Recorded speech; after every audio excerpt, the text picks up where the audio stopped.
I would like to recite a poem that I wrote for my daughter. I'll try not to cry while I'm doing it. It's about how she saved my life. I dedicate it to all the daughters in the room and those that we have lost to violence.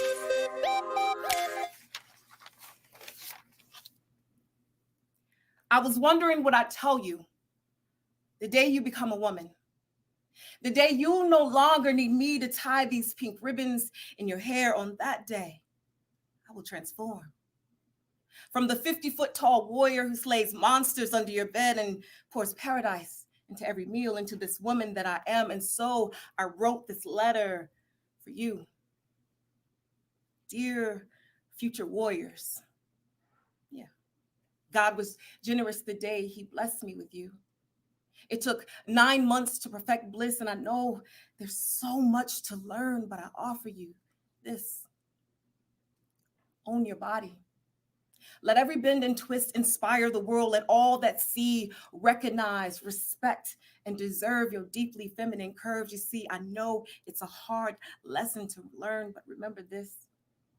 What's in between your hips is just as important as what's in between your lips. Own your anger.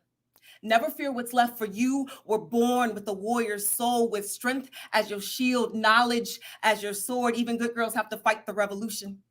Even good girls have to fight for evolution, and know your life may not be televised, but you will still shine like stars in my eyes.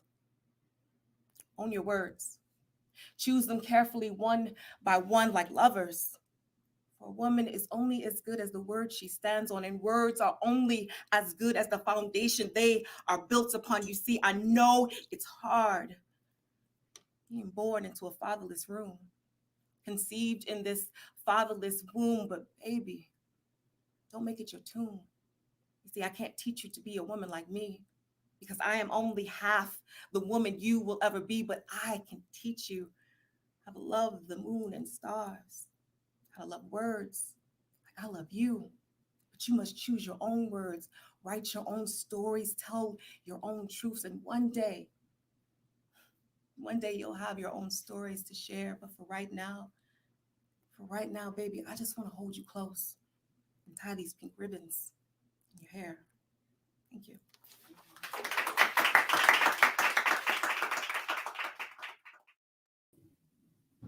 Hey, Dad. My 5th birthday party is coming up, and this year I think I'm getting an ice cream cake. Do you like ice cream cake? Well, I'll save you a slice. Love you, Brandon. Hey, Dad. My 10th birthday party is next week, and when I woke up this morning, the first thing Mom said was, "Dang, you look just like your daddy." Maybe that's why my reflection is so unfamiliar sometimes. Anyways, I really hope you can make it to the party this year. I miss you a lot. All right, well, I'll see you at the party. Hopefully. Sincerely, Brandon. Hey, Tyrone. I just turned 16 years old today, and about a week ago, I thought about inviting you to my birthday party this year, because all the kids at school always ask, "Are you going to make it?" And I always end up telling them that you're out of town. Now, Mama told me stop lying so much, but technically you are out of town, so I guess I wasn't really lying, because what's a little half-truth when you've only ever known half your roots? But I'm tired of sticking up for you. I'm tired of all these sleepless nights. I'm tired of coming out with excuses for your absence. I'm tired of trying to reform my self-image into something that you would consider to be beautiful. I'm tired of trying to earn the title of being called your son as if it wasn't my birthright. So you know what, Dad, or Tyrone, whoever the hell you are, I'm done. Because all I ever wanted was for you to acknowledge my existence. But despite my persistence, I haven't even met resistance, just absence. And I hate the fact that I still want you here. But I'm done being caught in this delusion. The idea that you, a mirage, could alleviate my confusion. I don't need you. I never did. This is my last letter to you, Tyrone. Goodbye.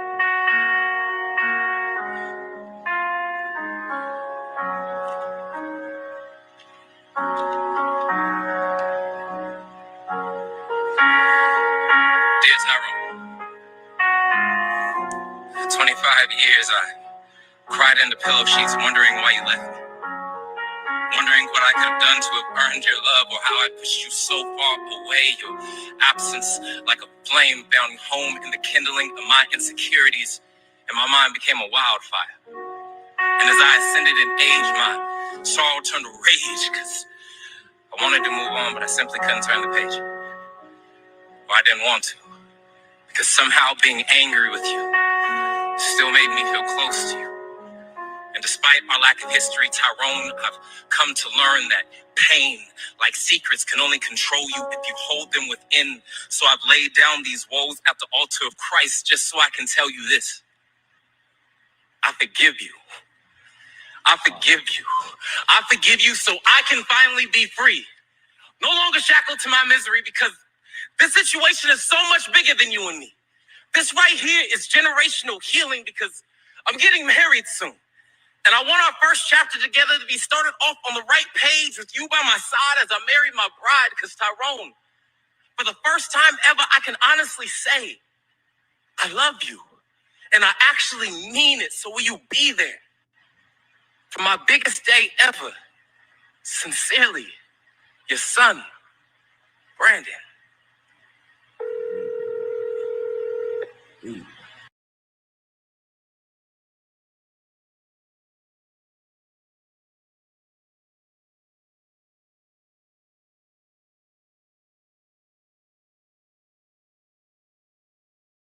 Okay, yeah, Susie Bear, I thought somebody was blocking you up in here. Here we go.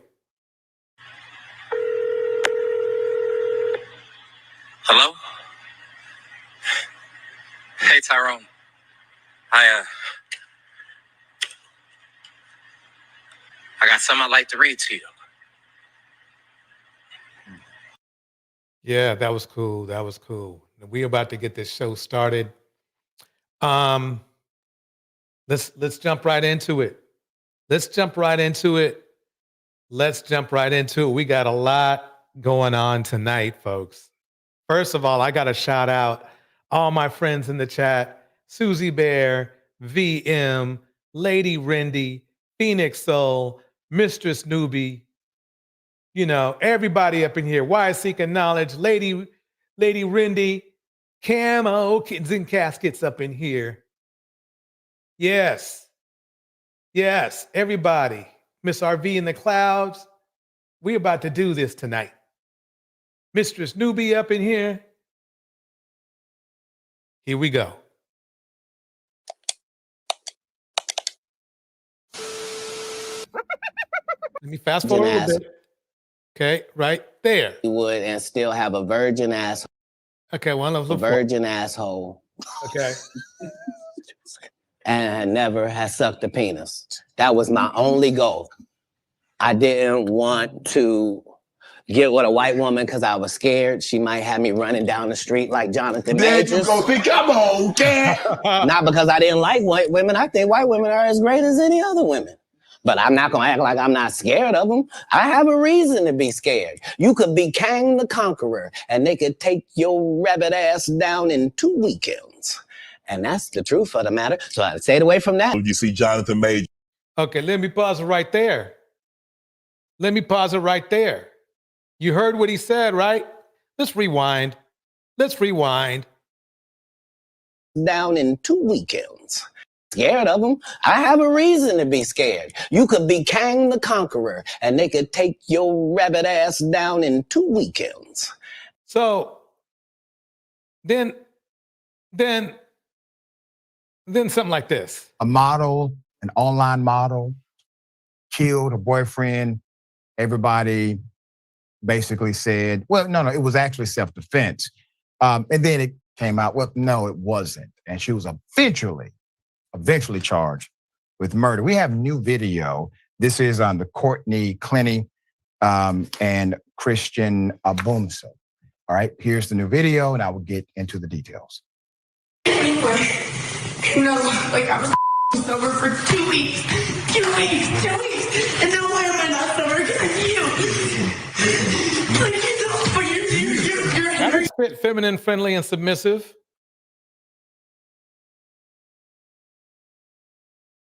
That looks fit, feminine, friendly, and submissive. And we know what happened with Mr. Majors, right?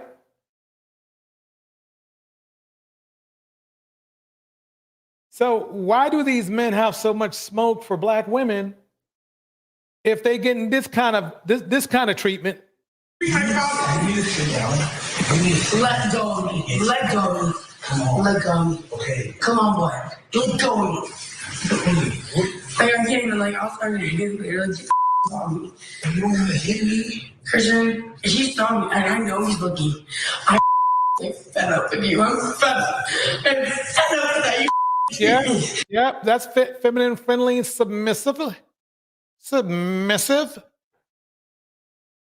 Yes, but don't ask you. You let Moana say some whine that affected you. I didn't let her say anything, but you Now, did. on the real, he should have been gone. He should have just, when somebody's like that, just leave. Really, just leave. I mean, man or woman, either way, leave. Go. Don't stay for that. Don't stay for that kind of after party. Ask her, can I touch her breast yesterday? Instigated here. No, you're telling me I touched her breast yesterday when I. You did. I didn't say nothing. You said I did. You were leaving. Yo, you were dumb as. I actually don't agree with you. Actually, I'm done. Okay. Can you send him home? Yeah. Actually, I'm done. Okay, fine. Done. Because you're costing me money. I didn't do. You know what's funny about this? I went all over them YouTube streets, even went over to Dee Dee's. They get as quiet as a mouse on this shit. Quiet as a mouse. Quiet, nothing. Nothing about this. Nothing. Anton's went there, nothing. You know, I floated around, MTR, went there, nothing.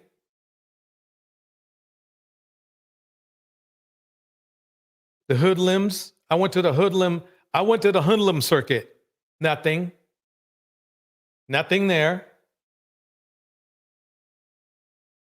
So I'm literally on here feeling bad for this brother right here, right? And they ain't saying nothing about it because their only thing is hating on black women. That's their only market. That's their only market. That and harassment, or maybe some stalking. You know? Other than that, the red pill ain't got nothing to offer. Here we go. He's like, I was this because of you. You let Moana say some whine ass. No, because of you. Flirting with like 3 girls the whole time. What 3 girls? What 3 girls? You? Well, You? Milan? I was flirting with Milan? And she's saying, hey, go get your mans. You're fired. Fine. Hopefully, shut up. You Hopefully, are the most good piece. Shut ever been in my life. You want You corny. to get the out of here. Send me your house. Yeah, cool. To my house. Like, you're just like my boyfriend. Get the out of here. I can actually get the out if you're not here. Yeah. Get the out of here. Okay, I'll remember that next time. Get out. No, that's not even next time. Get the Stop touching Get out. me. Don't touch me yet. good thing. Get out, bitch. Get out. Bitch. You never loved me. You know, the ironic thing is when all of this went down, when he was killed, it was her friends who alerted authorities that they may need to investigate her because they did, in fact, yes, have a dysfunctional relationship. But according to her friends in the original narrative, she was much more volatile than he was. Put it up full mass.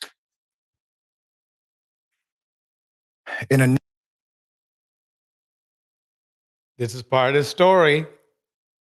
I think it's pretty simple. You getting my point? Have you ever been in the black manosphere, or I call it the what I call it, The chocolate red pill. That's what I call it. The chocolate red pill with SBE candy. You know? Let me go full mass on this. Let me go full mass. There we go. Yep. We're talking chocolate red pill.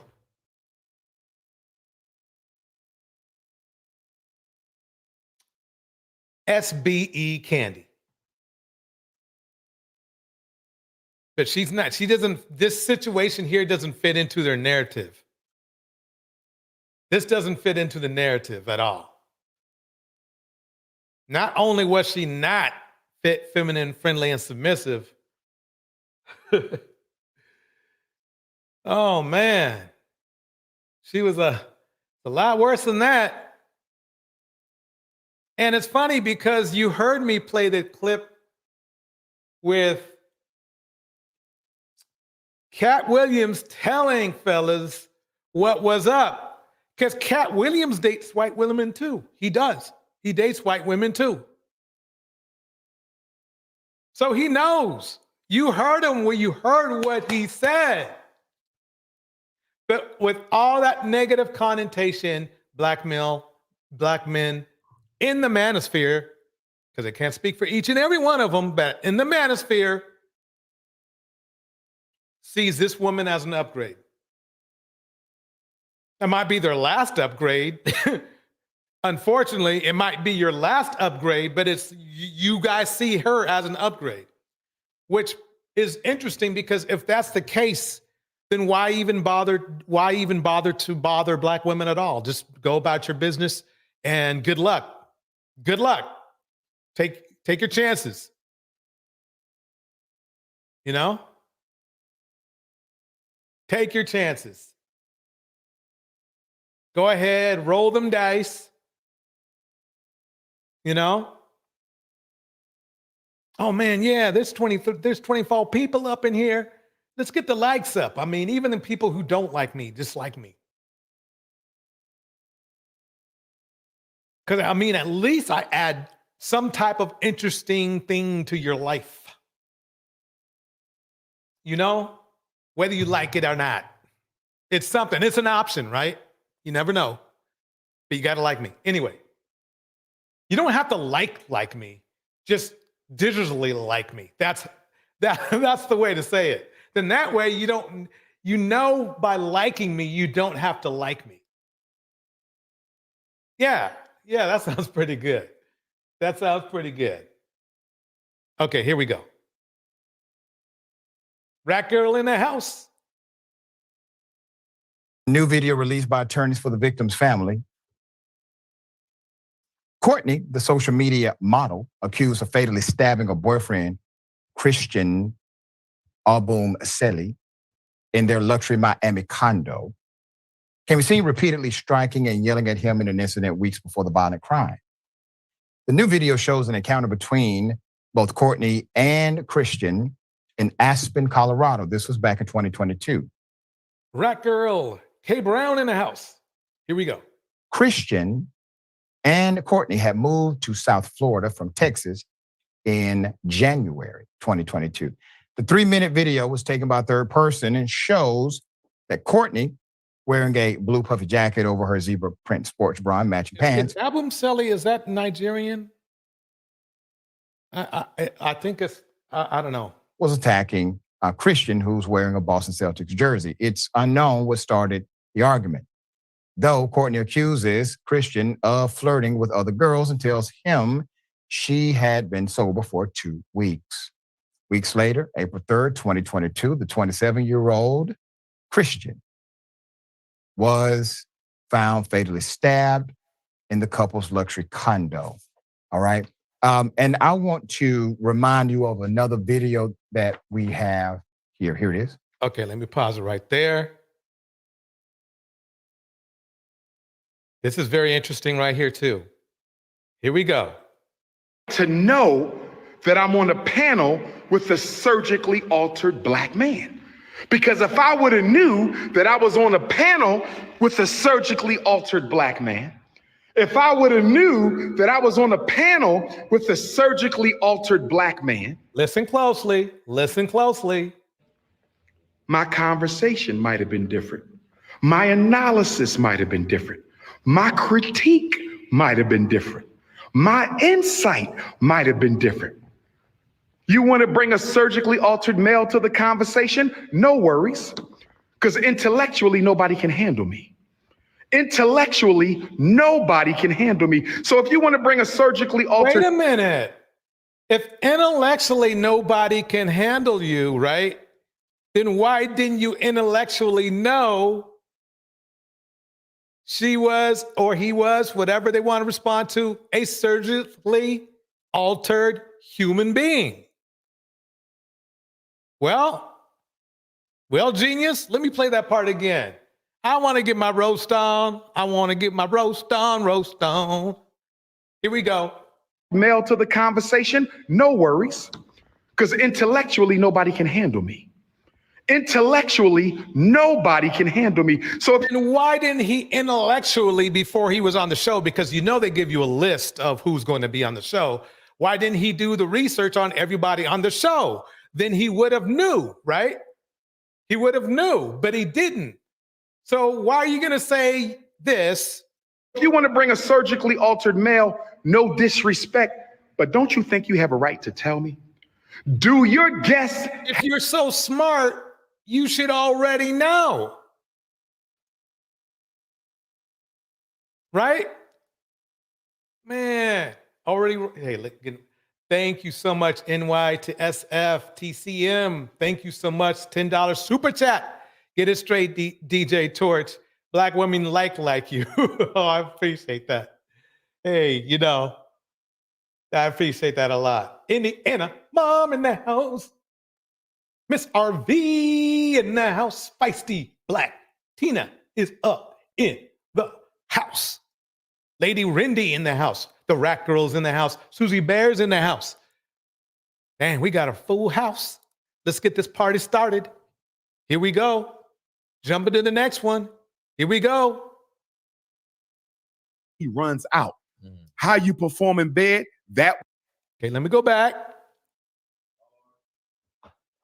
Welcome to Hardly Initiated. Okay, most qualified to help us out on here because, man, when I turn on, my computer and I look on social media or just see the conversations that's being had, it seems like it's truly a great divide between Black men and women today.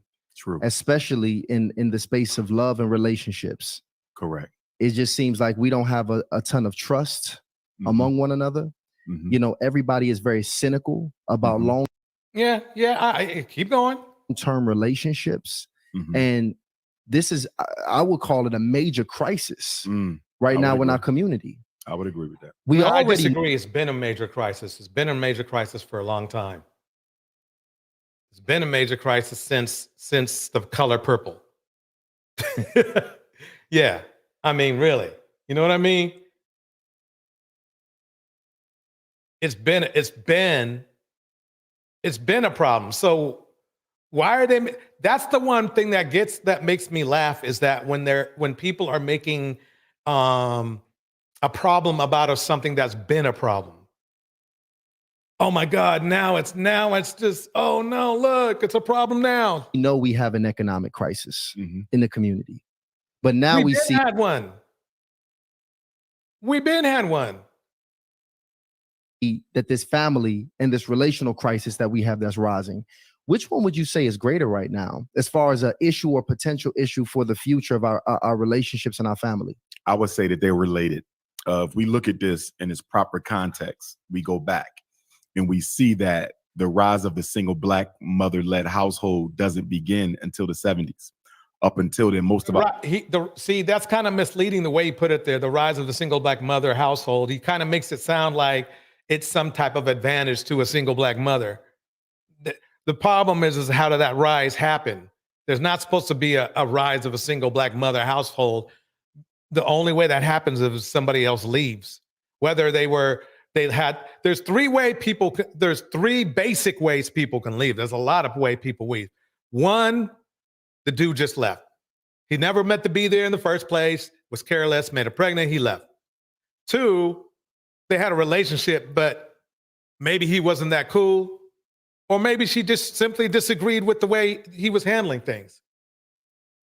And 3 is the dude was just toxic and he had to go. Or 4, I'm going to add one more, incarceration. Remember, one of 3 brothers incarcerated. That's basically what's going down.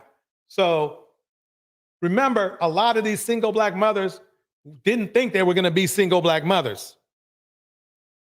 Our homes had a mother and a father. So slavery didn't destroy the black family. We stayed married through slavery. I know my ancestors in particular, they kept the family together through slavery. So it wasn't slavery that did it. It was the economic disintegration of the black community.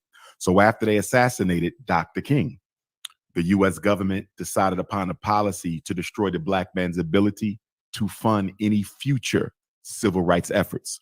So they came into the inner cities and they took out all the factory jobs, stripped the black man of his ability to earn. Remember, up until the 70s, they were not Let me pushing. pause this for a minute. Susie Bear breaks it down like this. Whether somebody is surgically altered or not does not negate their argument. If they are stating factual information with the receipts, age of Aquarius, you can no longer dismiss someone. Bars. Go to college in order to be a success. You can live a decent life working in any of the major inner cities as a laborer. So they took that out. Then they went into the high schools and stripped the high schools of the industrial building training programs. So carpentry, auto mechanic, welding, roofing, electric, plumbing, they took all that out. Those was the skills that paid the bills. In essence, what they did was they made the black man economically irrelevant to the black woman. I want to say that one more time. The 70s was the beginning of the process of making the black man economically irrelevant to the black woman. Right. The funny thing is this, is that if that happened, okay, I understand what he's saying. I mean, really, when you think about it, the 70s, if he wants to put it there, wherever you want to put it, it made the black man economically irrelevant to anybody. And I'm not going to disagree with that. The problem is that it doesn't have to still be that way. So let me keep going here. A man's primary responsibility is to protect and to provide. We can protect, but the providing is the issue. Now, you fast forward that. No, not so fast with that protection stuff.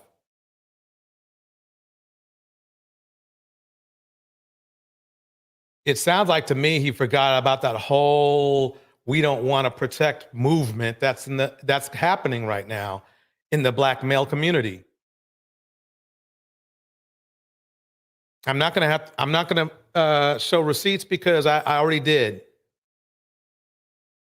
I showed it in I believe it was in breakfast with what's her name, Dee Dee, where she had a panel. Some guy on there was bragging about how he doesn't want to protect women or be protected by women at all. So that's a fact. Don't make me bring it up. So that's to be debated. And the fact that we saw what's going on in black women hey, the thing is this, if he wants to bring up protection, what place do black men come in the protection department in the United States? We come in last.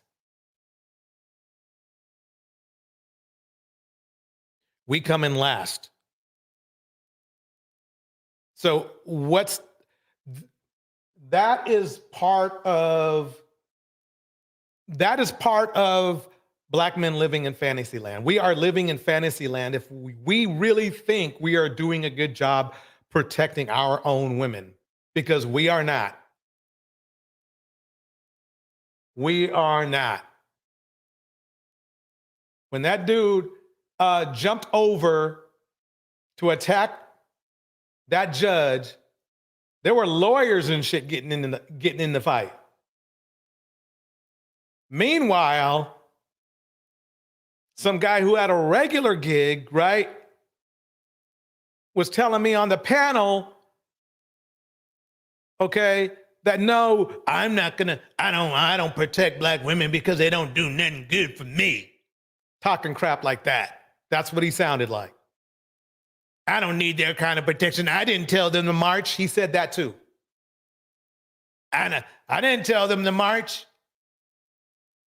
That's what he actually said that. I kid you not.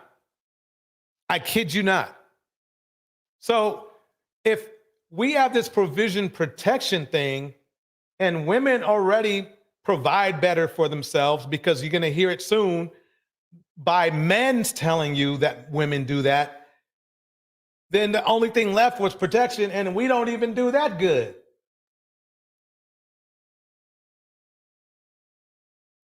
So let's keep it going. Let's keep it going.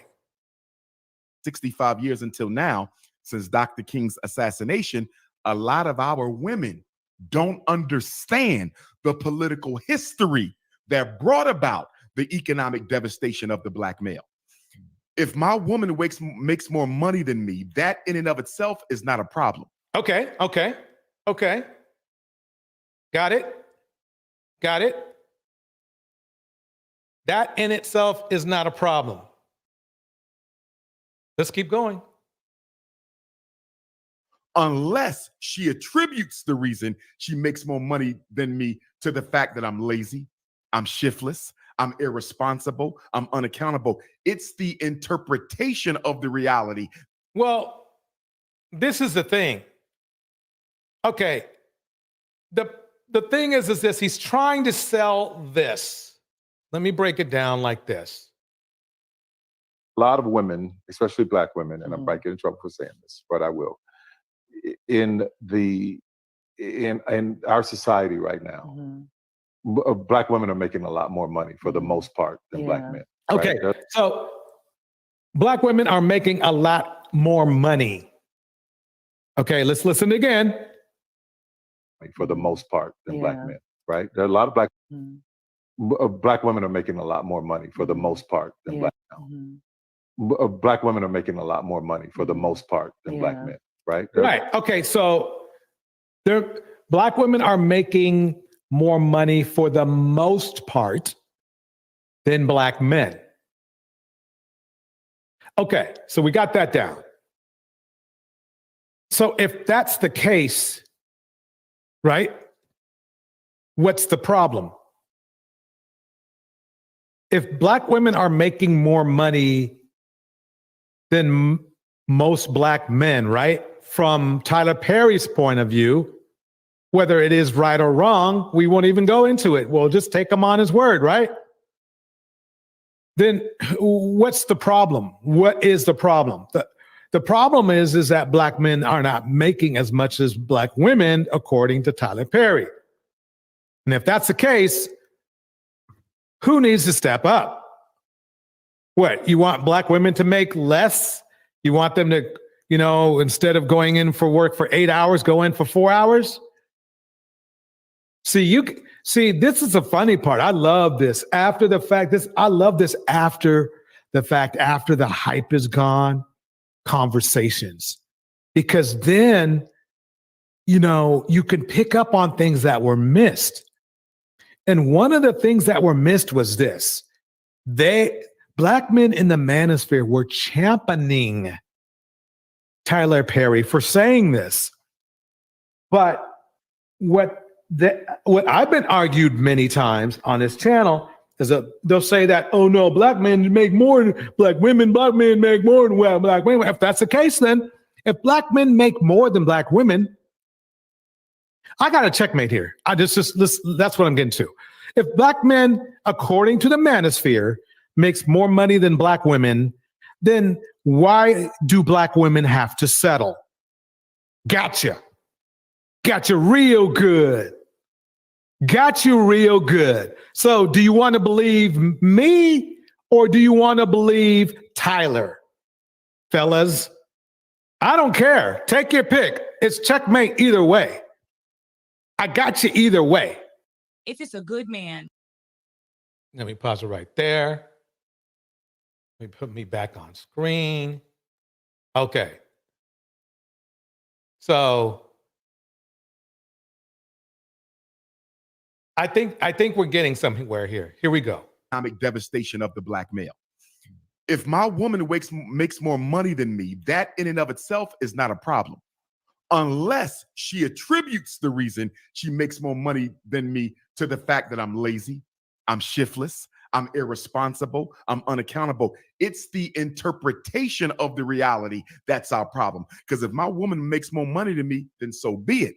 That shouldn't necessarily be an issue unless okay, so let me break something down like this. Let's say a man's wife is making $130,000 or $140,000, and the man is only making $100,000. That's not a problem. You're both gainfully employed. That's the key. That's bottom line is it. If the man wanted to make more money, then he can make more money probably if he wanted to. You know, there might be a logistic reason. Who knows? Maybe he or she has limitations that they have. That's not the problem. It's when she's making $120,000 and he's making $20,000. And the only way that can happen is when he is not equally yoked at all. And even Kevin Samuels had a theory about being equally yoked. He said people are supposed to be equally yoked, which is ironic coming from him since his younger wife made 3 times as much as he did before he got divorced and then didn't pay child support. So it's not the less and more necessarily as much as the a lot less. It just hasn't worked out. Women who tend to be, I will go as far as saying women who tend to make a lot more than their spouses, and their spouses makes like below poverty, they're in danger. I'll go as far as saying they're in danger. Not that it's only not going to work, but they're in danger. Already, black women already report 40% of DV cases. And then on top of it, black women report the least DV by percentage in their community. So that means that really the actual DV percentage is probably around, I don't know, 65, maybe even 70. That's a bad metric. Let me go. He feels some types of way about that, or if I feel some type of way about that, because it does go both ways. You have sisters who feel like they can emotionally abuse and emasculate brothers if they have more education and income. On the flip side, you got brothers who cannot accept a relationship where the woman out earns and out educates him. So it can go both ways. But that economic piece is major because we're the only men in America who are out earned by our women. We're the only. You heard it. So we heard it once from Tyler, right? He's a pretty big community guy, right? And now we're hearing it from Dr. Umar, right? So this game that's going on in the chocolate red pill about, oh yeah, we black men make more than black women. Whatever. Take it up with your friends. Take it up with the friends that when they say something you like, you agree to. You take it up with them. Take it up with them. Susie Bear breaks it down like this. Kings will say that the government should have been helping them to argue that men should not be begging for handouts from other men. Exactly.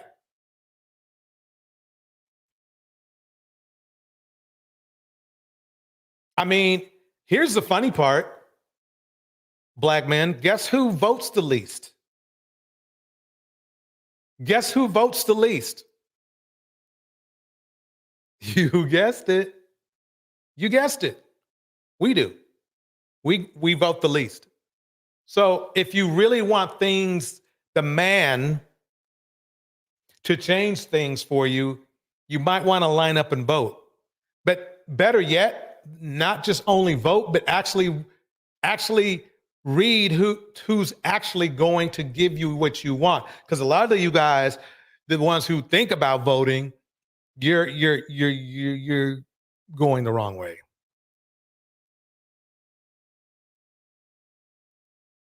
You go ahead. Go ahead and vote the way you're going to vote. Go hit that double red, fellas. See where that gets you. See it. Let's find out. Don't get mad if you go to one of their things and they say stuff to you. Anyway, let me keep it going. He wants, and it's by design. Now, when you come to YouTube and you see the back and forth banter between the men and the women. You know, something also that's by design is when you play sports, then the opponent is designed to try to beat you. But the key to competition is coming up with a counter design or something like that and beating them.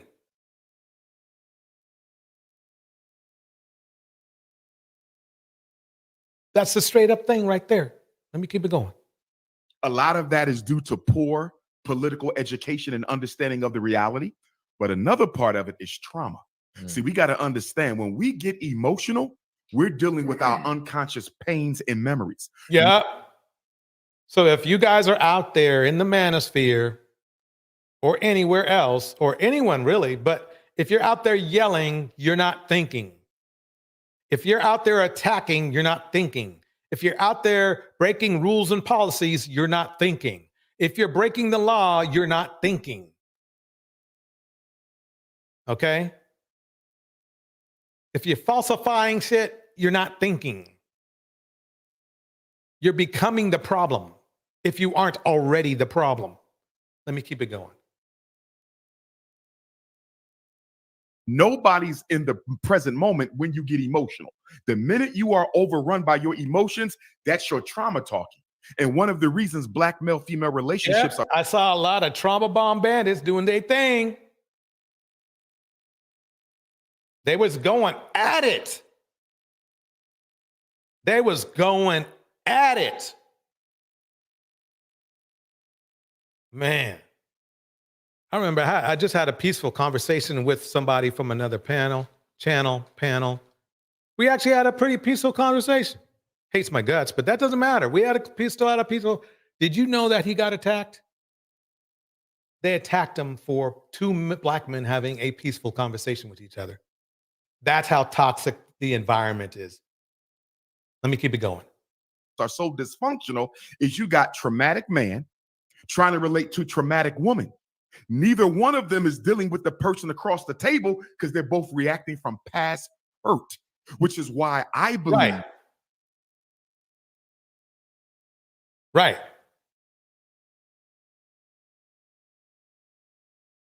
And here's the weird thing that people didn't think about.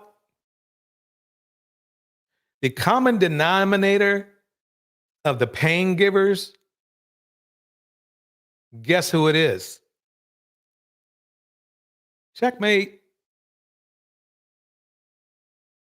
It's men. You saw the clip I played. Remember that the poet clip from before? I didn't play it for no reason. He looked pretty hurt. That young man who was in the poetry thing, he looked pretty hurt to me. Right? He looked pretty damn hurt to me. He looked like he had a lot of trauma from his father not being around, right?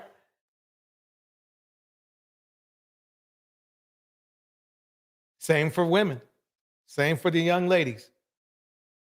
We're the common denominator, fellas. We need to change that. So you can, here's some options for you. You can cuss me out. You can attack me in different ways, right? You can, oh my God. Siri, stop. Okay. You can contemplate, think, clear your mind. You can do that. You can And then you can get therapy. But oh yeah, you know, I know the talk. Black men aren't supposed to get therapy. Well, then there you go. Then there you go. Let me keep it going just for a little bit more. Here we go. That when you get out of one relationship before you go into another one, you need a period of healing, because if in fact you were in love, it's going to take you a while to heal your soul back. Okay, I believe completely what Queenmaker says. I don't believe if men for the most part we don't love. We don't. Come on. Nope. There might be some obsession, some stuff like that, some lust, but she's actually right. I thought about it. I thought about all my friends in the past. That's just the way it is. Oh, dang. Everybody, is it blurry on your end? The internet on the screen. Here we go. Because love is the process of two becoming one. So if that was really love before you move on, you got to take a break and heal. The problem, gentlemen, is we don't like to take the break and heal. And the reason why, I mean, to take the break and heal, you need more than that. You're gonna have to get some help. Black men and Black women don't like to take the break to heal is when you are in solitude. And this is why spirituality functions on a foundation of solitude. When you are alone, your soul forces to the surface issues in your life that you need to address that you don't feel Let like. me pause. Why Seeking Knowledge breaks it down like this. They are in extreme denial. This is the root of their problem. Bars. It is the root of our problem, fellas. It is. It really is. I don't see a cure if they can't confront that. Bars. Like addressing. So the reason I'm rushing out to get another woman isn't because I'm ready to build another relationship. It's because when I'm home alone, I deal with my abandonment of my mother. I deal with my sexual abuse of my uncle. I deal with the emotional emasculation I suffered from my mother. I'm dealing with the bullying from my siblings. You see that? Yeah. So how do you escape your internal demons? You run out and you date. And so in the Black community, dating and mating has become the newest drug. It's how we escape from taking responsibility for our emotional health. Wow. Damn. Dating is the new drug. Well, here, there's one problem he forgot to mention, but we know that because he's talking about, I assume that he's talking about Black love, but there's a painful option that works out really well, at least for, might work out well for both. See, the thing is that there's less men than there are women, Black men than women, not men in general, okay? Black men than women. So the simple thing is to basically focus on finding an undamaged individual, regardless of race, creed, color. You see where I'm going with this, right? Finding an undamaged individual. But the narrative is they want you to go ahead and get into a struggle love situation.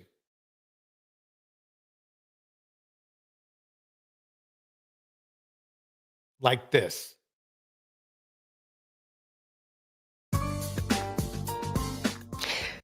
All women need to,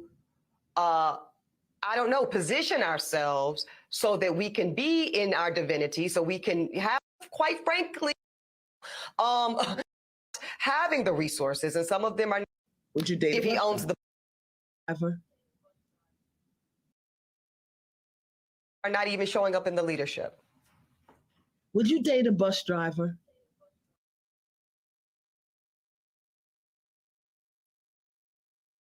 She dated a bus driver. He put hands and feet all over her.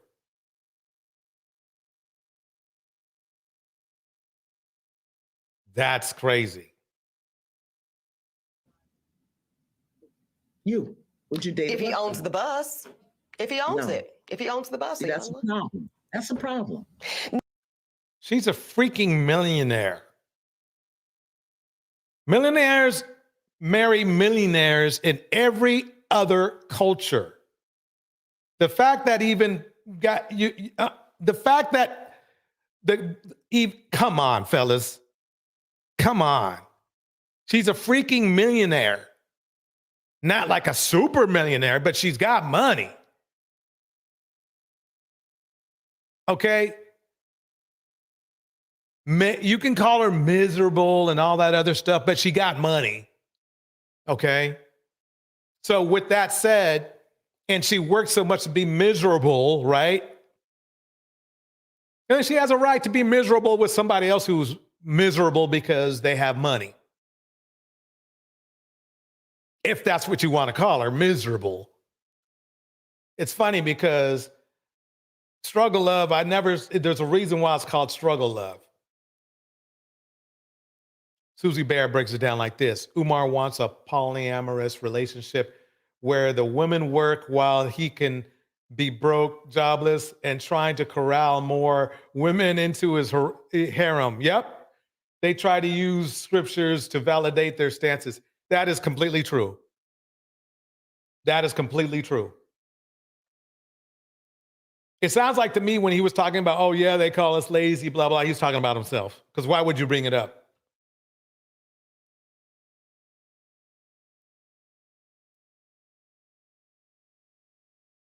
Why Seeking Knowledge breaks it down like this. Lady Rende, I have been wanting them to hit the proverbial fork in the road like all wise entities do, but this mess is in deep crisis mode, and look at the antics of these dusties. Boom.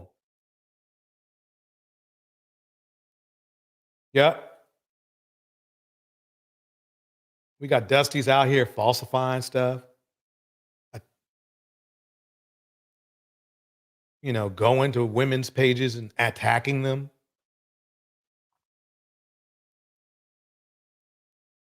Making numerous false statements. Jumping over judges, on judges, around judges. Lady Rindy breaks it down like this. Ayana dated and married a couple of bus drivers. She is a 3-time divorcee and has survived abuse multiple times in multiple relationships. Yet, she wants other Black women to struggle and suffer as she did. Freaking bars. Right there. Bars. Straight up bars.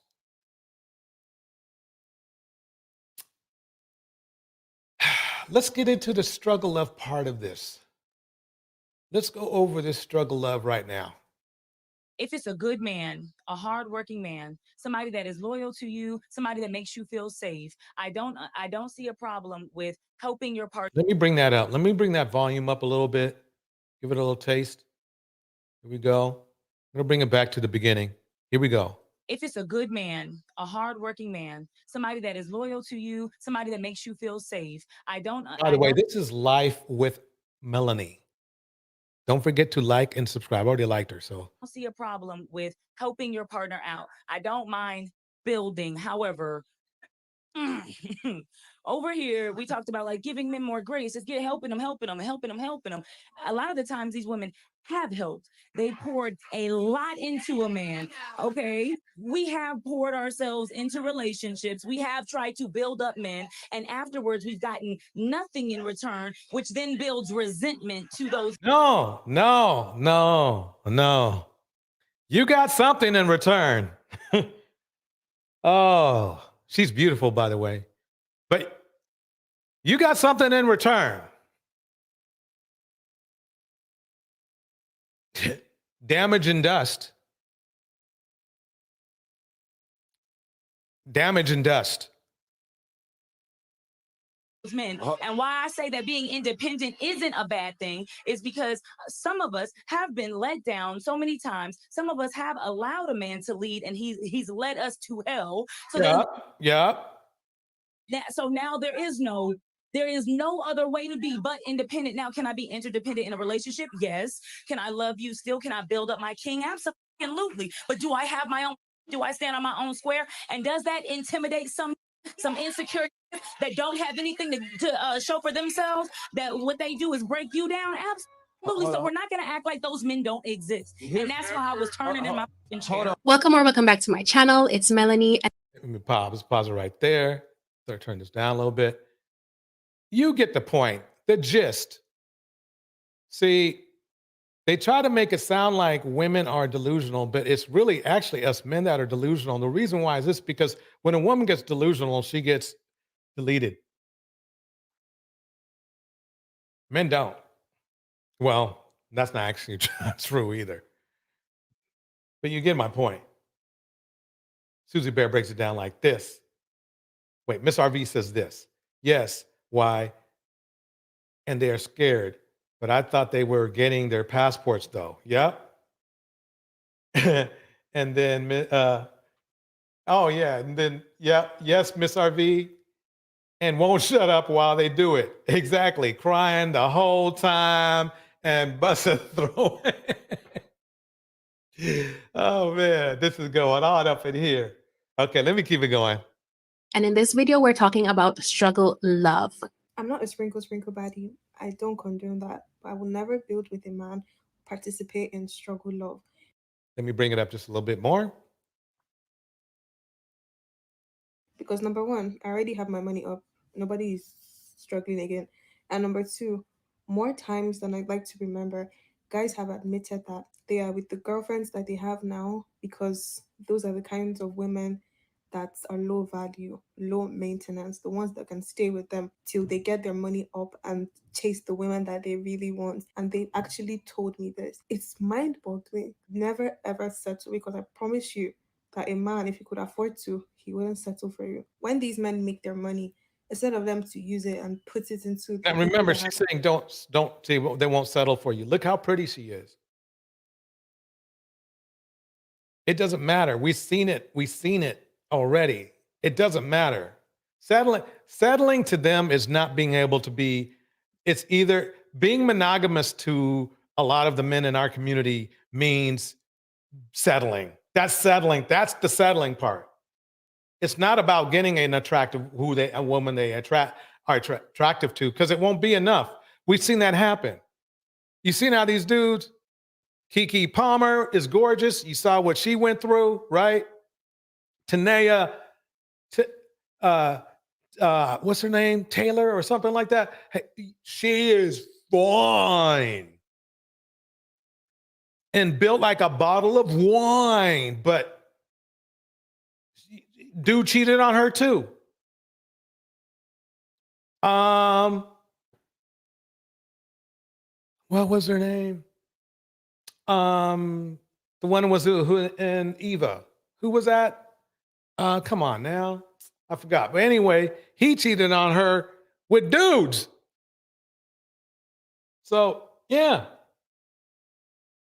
Here we go.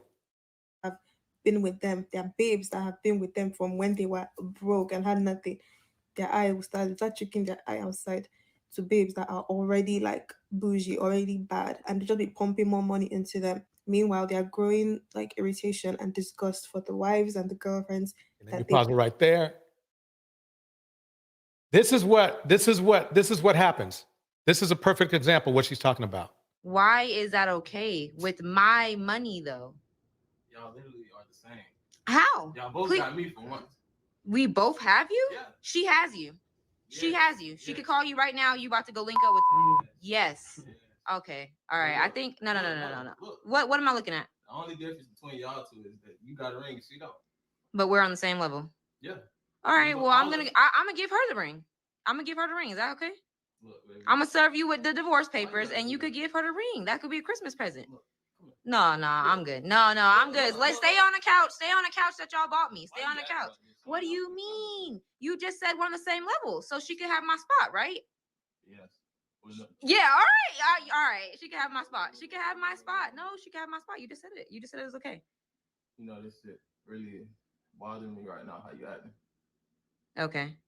And it bothered me when I seen a charge on my card for a Christmas gift. Y'all literally the same. And you okay, so you should have bought it yourself. I'm saying though, you got a ring. All right, I'm serving you with divorce papers. She can have the ring. Merry Christmas. I love that. I think I'll never get tired of that. Or they give you this, or they give you this. Well, last night, remember, we showed you this shocking video of a 3-time felon attacking a Las Vegas judge. Well, he was hit with new criminal charges today. We have the new details from CBS's Carter Evans. Shocking courtroom video from Las Vegas shows the moment Yeah. 30-year-old Deobra Redden leaps over the bench, tackling Judge Mary Kay Holthus. Redden is a 3-time felon in court this time for sentencing after pleading guilty to attempted battery Well, with somebody gave we gave him three tries in the community. Attempted battery and a substantial bodily harm. He's literally hurting people in the community. He's got some DV on his his report too. And with DVs, well, we know they got, they got to have them restraining orders. Yep. DV and restraining orders always go together. with substantial bodily harm. Redden was not in custody at the time, and moments before the attack, he calmly asked the judge for probation. I feel like I shouldn't be sent to prison, but if it's appropriate for you, then you have to do what you have to do. But the judge said probation wasn't working. But I think it's time that you get a taste of something else, because I just can't with that history. In accordance with the laws of the state of Nevada. Redden tackled the judge to the ground before. So is that what the chocolate red pill have to offer? Is that what we have to offer? Well, not me, because I ain't no chocolate red pill, that's for sure. They remind me of that every single day of the week. Lady Rindy breaks it down like this: Tiana Taylor, Megan Thee Stallion, Nia Long, Halle Berry, Rihanna, Tintina Arnold, and countless others have been cheated on. Looks don't matter at all. Bars. Bars.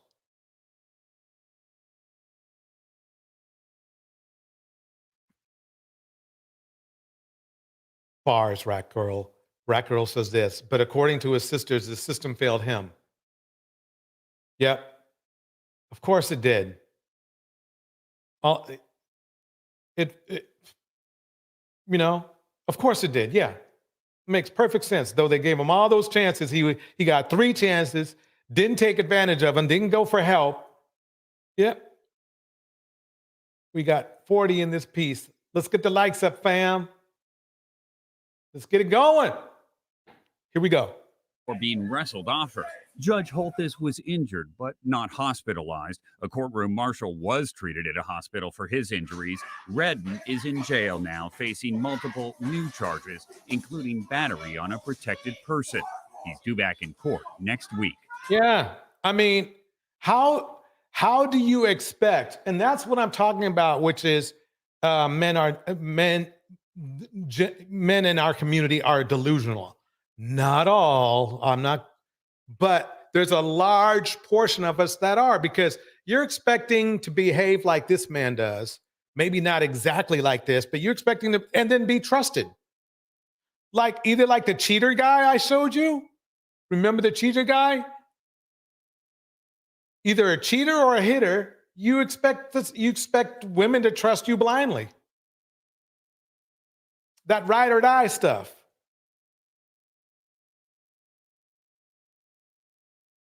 Yep. Okay. Welcome, Chaos Reign. He a battery offender. I assume that's offender. So he done time in prison before?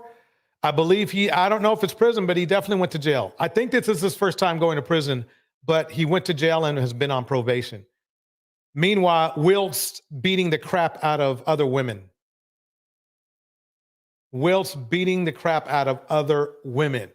Other women paid for his freedom in pain. Welcome, Trizzle. Trizzle in the house.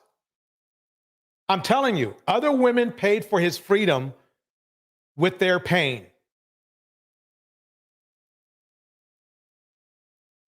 Welcome Welcome, Darnell. Hey, you know something? I bet I was delusional too sometime. You know, Atlas Uncover says this, I think he blacked out and doesn't remember attacking the judge. I wouldn't be surprised, but still, he blacked out when he was beating up on those women too. That's the only problem. So he needs to black out when he's, you know, let's put it this way. I don't care where he goes as long as it's away from us in our community, for now at least.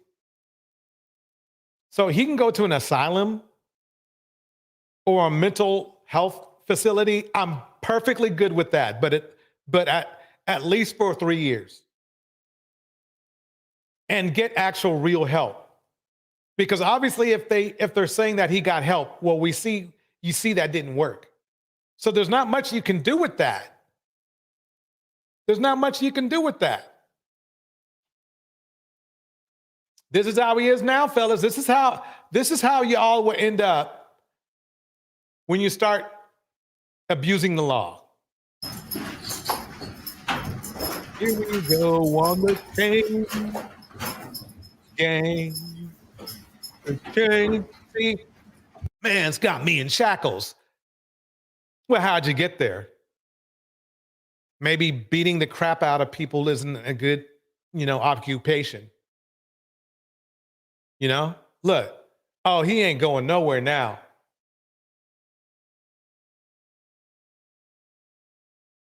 They're looking at him like, do something. Please, please lunge for the judge. Please lunge for the judge. Golden ladies in the house. You know what I mean? They are saying, please. So this is the thing. Why would anybody want to trust this man? And get this. There's at least 30% of them in our community. That's a lot of damage, folks. Jig a leg. Oh, man. Oh, Mr. Stu. Then we went to Mr. Stu. He said, since he blacks out under duress, it will serve him well when Bubba is bending him over. Oh, man. Hey, look, you should act right, you know? Welcome, Rika Reed Gaming. Rika Reed Gaming in the house. I mean, come on. Here we go. Mr. Almaci's here now. Good morning. All right, this is on for the continuation of Mr. Redden's sentencing. When we were last here, arguments were concluded and the court had begun to pronounce sentence when an incident occurred. An incident initiated by Mr. Redden, preventing the court from completing sentencing. That is the sole purpose for today's hearing. Oh, that's right. That's right, Rat Girl. You broke it down perfectly. DJ, he's black and a male. So trust is automatic. Basically, that's exactly what they want. That's exactly what they want. I've been around those red pills. I've been around those reds, those chocolate red pills. And that's actually it. They never qualify their own. These men never qualify their own and say, well, I want a good woman should give black men a chance if they're good black men. They never say that. They just say men. And then when I debate them, they start having a shit fit. Which tells you they don't have any impulse control whatsoever. Here we go. Any other issues that may arise from the events that occurred last Wednesday will be handled at a future date by a different court. For purposes of the record, I want to make it clear that I am not changing or modifying the sentence I was in the process of imposing last week before I was interrupted by defendant's actions. I am making my calendar page from that day an exhibit for the court. It's as it existed the moment I walked in, prior to anything happening, nothing's been changed. indicating the sentence I intended to impose. I'll let you with that for a moment. Yeah, exactly. All of us are good. All of us are good. Everybody, just go out there and trust each and every black man. Even this guy right here. Even the guy right here.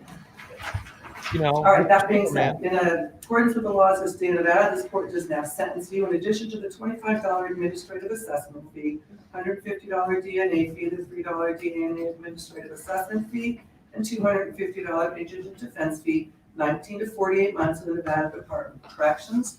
How much credit for time served does he have? It's 0 days. He was on probation when he committed the offense and was revoked on probation to serve the jail time October 25th. That time it expired at about the time of the plea. So 0 days credit. Mr. Almasi, if that's different, let us know. We'll fix it. I will. The motion question I wanted to move at this point. And for the record, I just reflexively wrote 0 days credit time served on the notes. Because of what I just said. All right. I think we've seen enough. Now we're going to get to the good stuff. Ladies and gentlemen, let's get ready to rumble.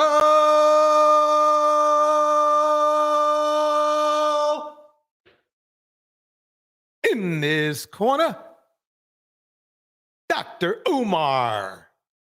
In the other corner, Cynthia G.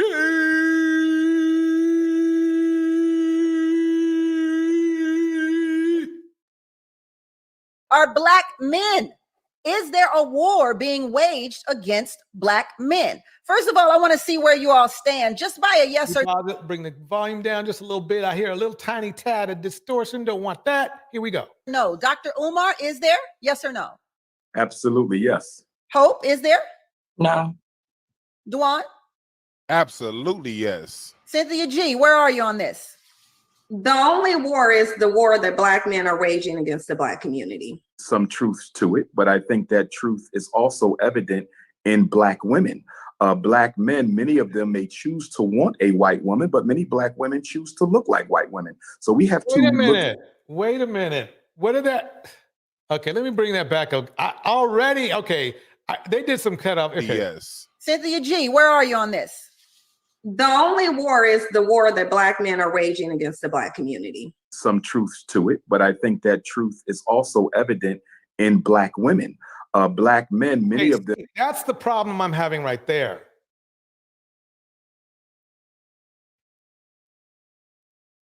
It's not, see, this is pretty simple.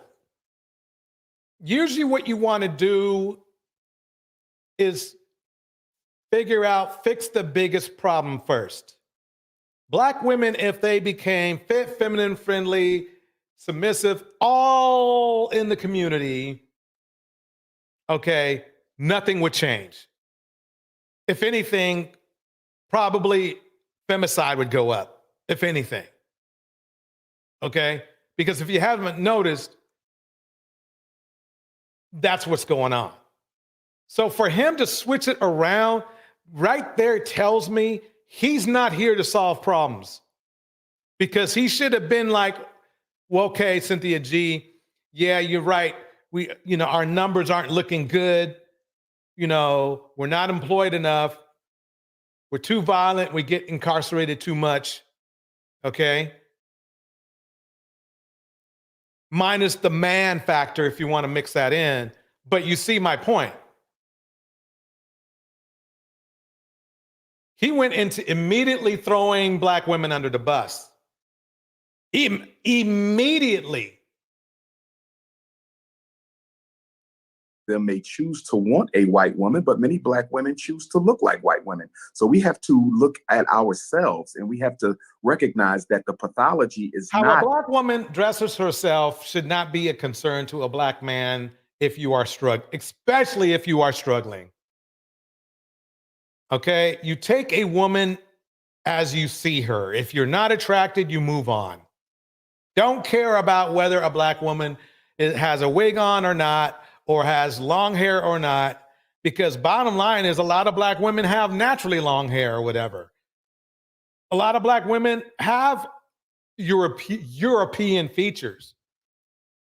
The fact that he's saying this and making black men use up more brain cells to analyze black women, whilst, okay, getting shot at, is stupid.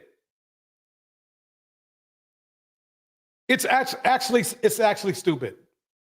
Rika Reed Gaming says this, man, the host annoyed me in this debate.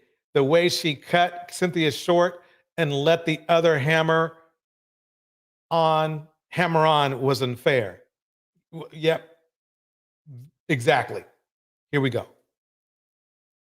More of one gender than the other. That's the issue I have with conversations that seek to see who is more at fault, the black man or the black woman. It's not about who's more at fault. We rise together or we will perish together.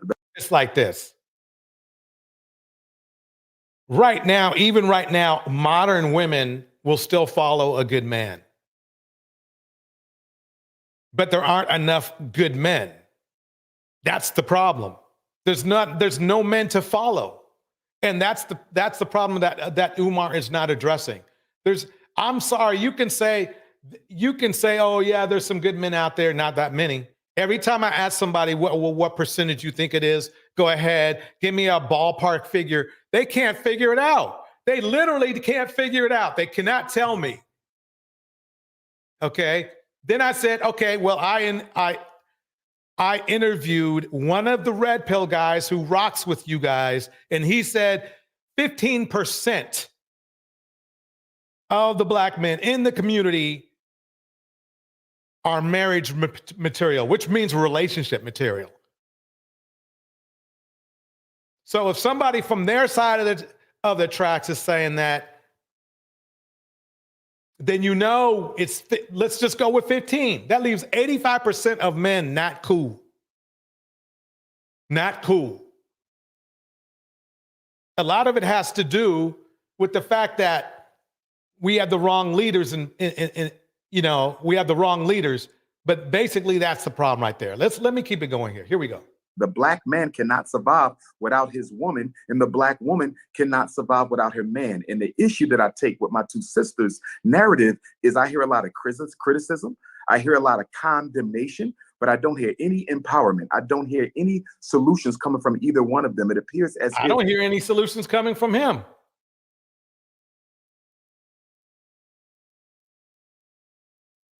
That's the thing. Here we go. That there is a hatred towards black men by those sisters. Even when they said, why are we going back to 1960? Let's stay in 2022. That is so immature and irresponsible of a statement. So Cynthia G, what do you say to historical context?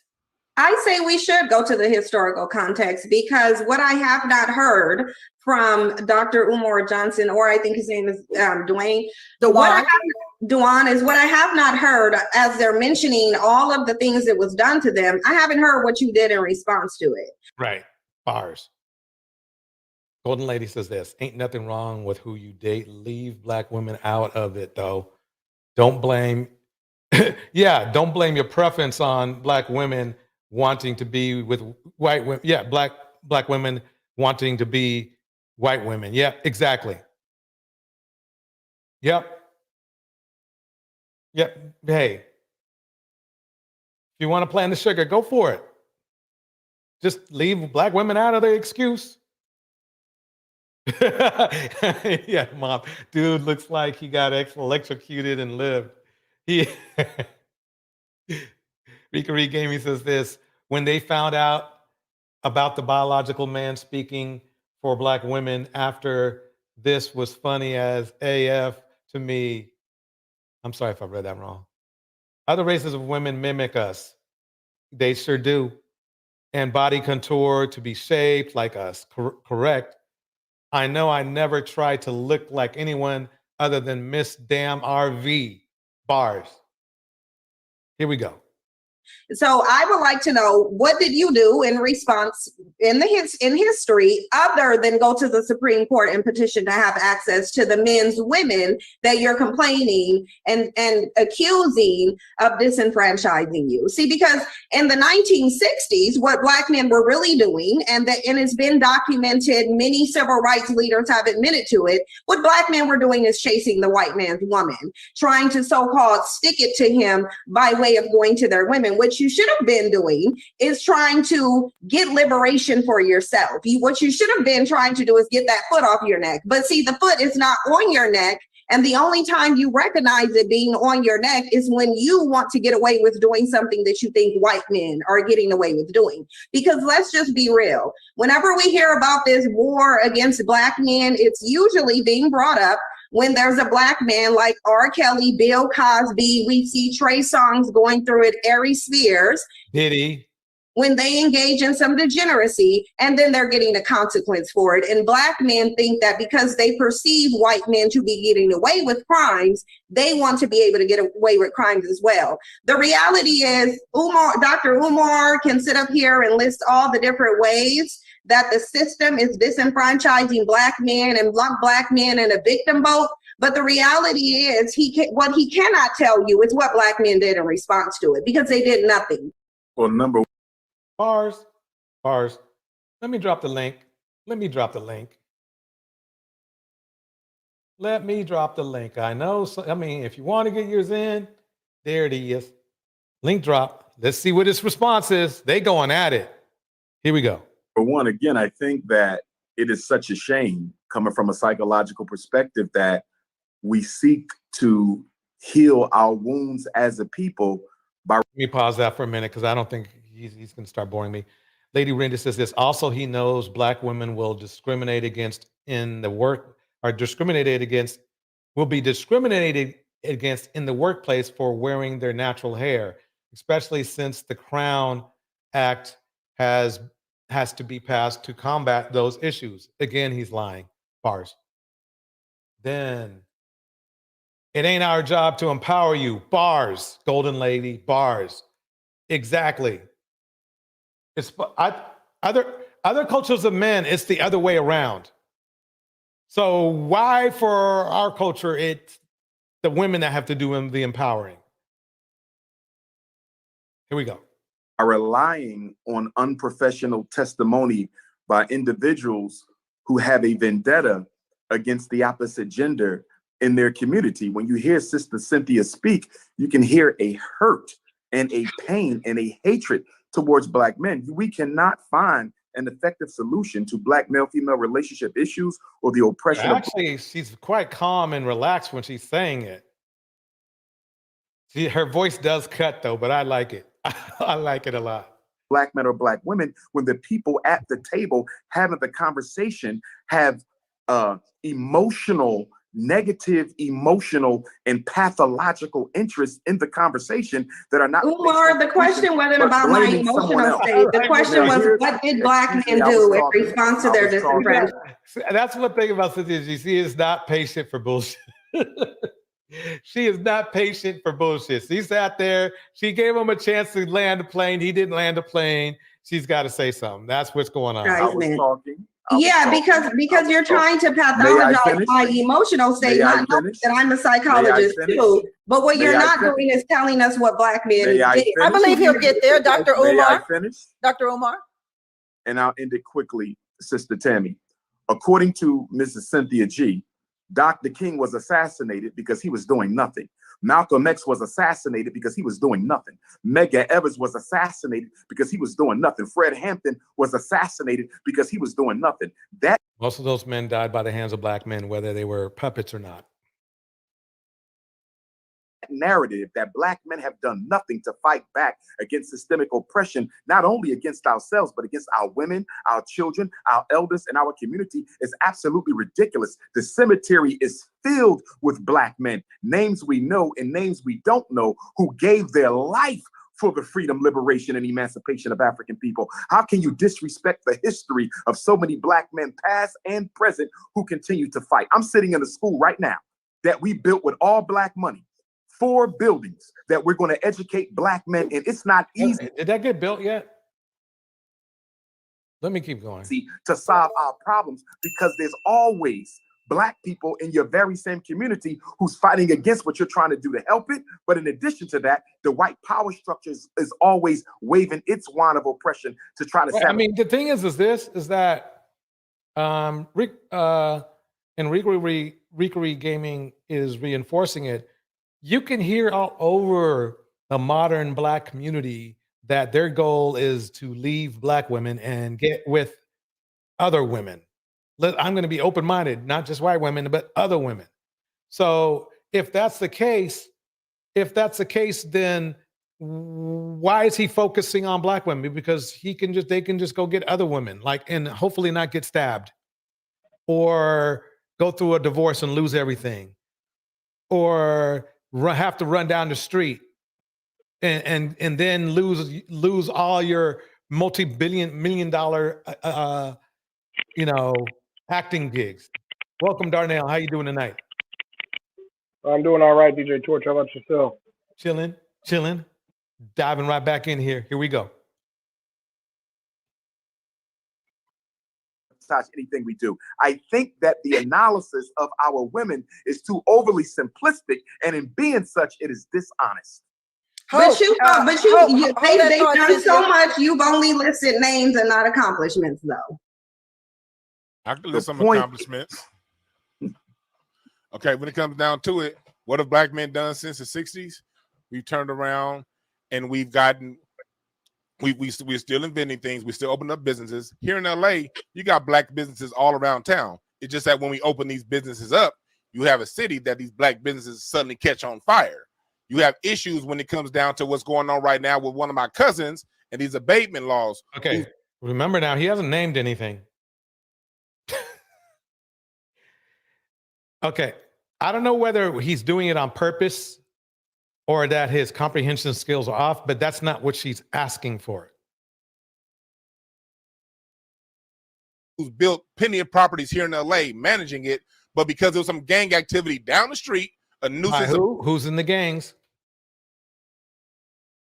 You notice how, like Black men, we like to separate ourselves from other Black men when it comes to negative shit we do, but instead of saying we need to talk to these brothers and get them in line, but all of a sudden the gangs turn into like their own race of, they call them the race of gangs or something like that. Instead of saying he should focus on either making the gangs go away or putting the gangs in jail or somehow restoring them to whatever type of way they need to be to not be gangs.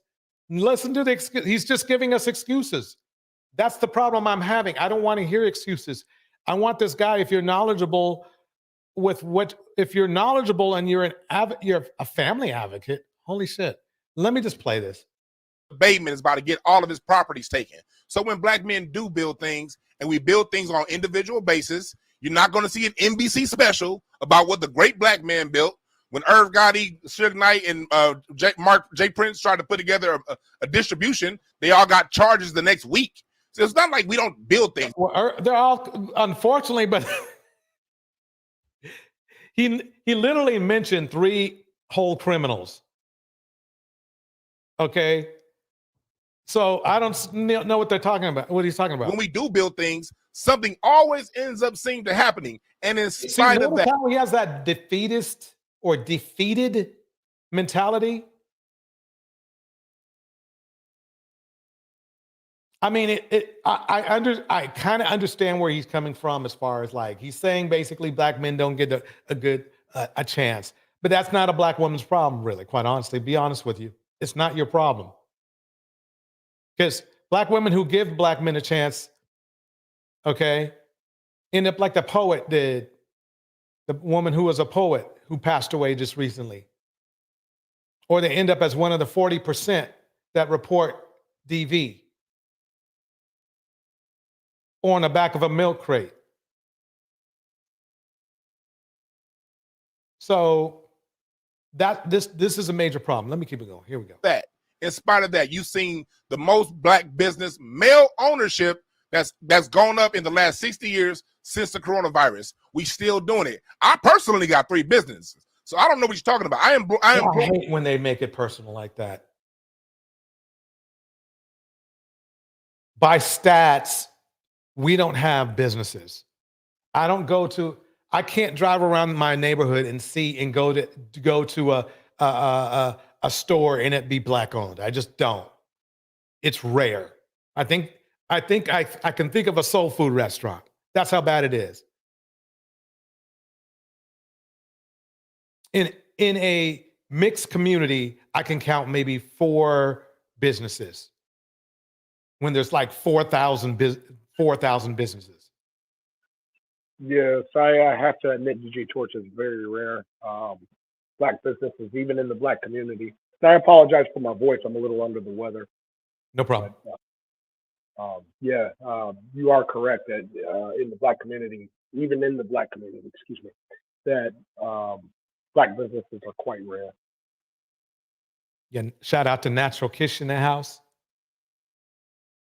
VM is in the house. Rap Girl is in the house. Mistress Newbie is in the house. Rap Girl says this. DJ, this is what black men do. They have no accomplishments to list.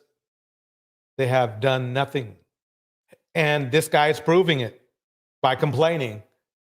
He should be going, oh yeah, my buddy blah, blah, blah has this store and my buddy has this store around the corner. And then I know, 100 black blood brothers around the corner. They got this part of the town, nope. He's content. He's complaining about gangs, right, run by black males, by the way, okay, that are controlling everything. So he's basically unconsciously agreeing with Cynthia G. That's what he's doing. He just doesn't know it. Mistress Newbie breaks it down just like this.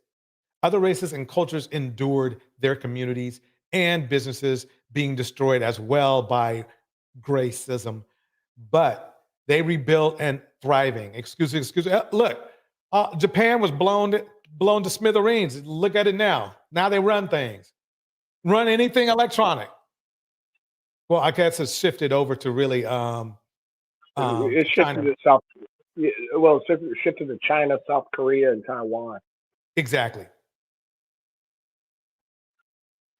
For young But black DJ men, Torch, I've helped thousands of. Go ahead. I apologize. I just wanted to ask you a question. Hit me. How much of it do you feel that it's gentrification that affects black people, the black community, black businesses, and black wealth? Gentrification is the results of our failure. I have to disagree. You ever lived in California? I sure have. Oakland. The gentrification central of probably the United States. Yeah, I used to live in Vallejo, and like one of the things I noticed, I used to go to San Francisco all the time. That's where I used to go, even as a kid to my young adult years. And what I noticed was gentrification, like literally the black community. It was like all the drugs, everything was it seemed to be kind of, I'm not going to say the term allowed, but it was like police wouldn't do anything to help clean up and police the communities as black communities. I remember Hunters Point. Hunters Point used to be a black community at one time. Oh yeah, it did. Especially in the 80s, late 90s, mid 90s. Yep. You had the portion of the Tenderloin district that used to be a black community, and it was like, and what they did was they moved all the projects and things of that nature. While I was up there, they moved it out into the suburbs. They moved it out into like Vallejo, Fairfield, other communities. It's like they were moving black people. And this is just my opinion, but the state of California, for example, is a prime example of racism and how it affects the black community, how they move us.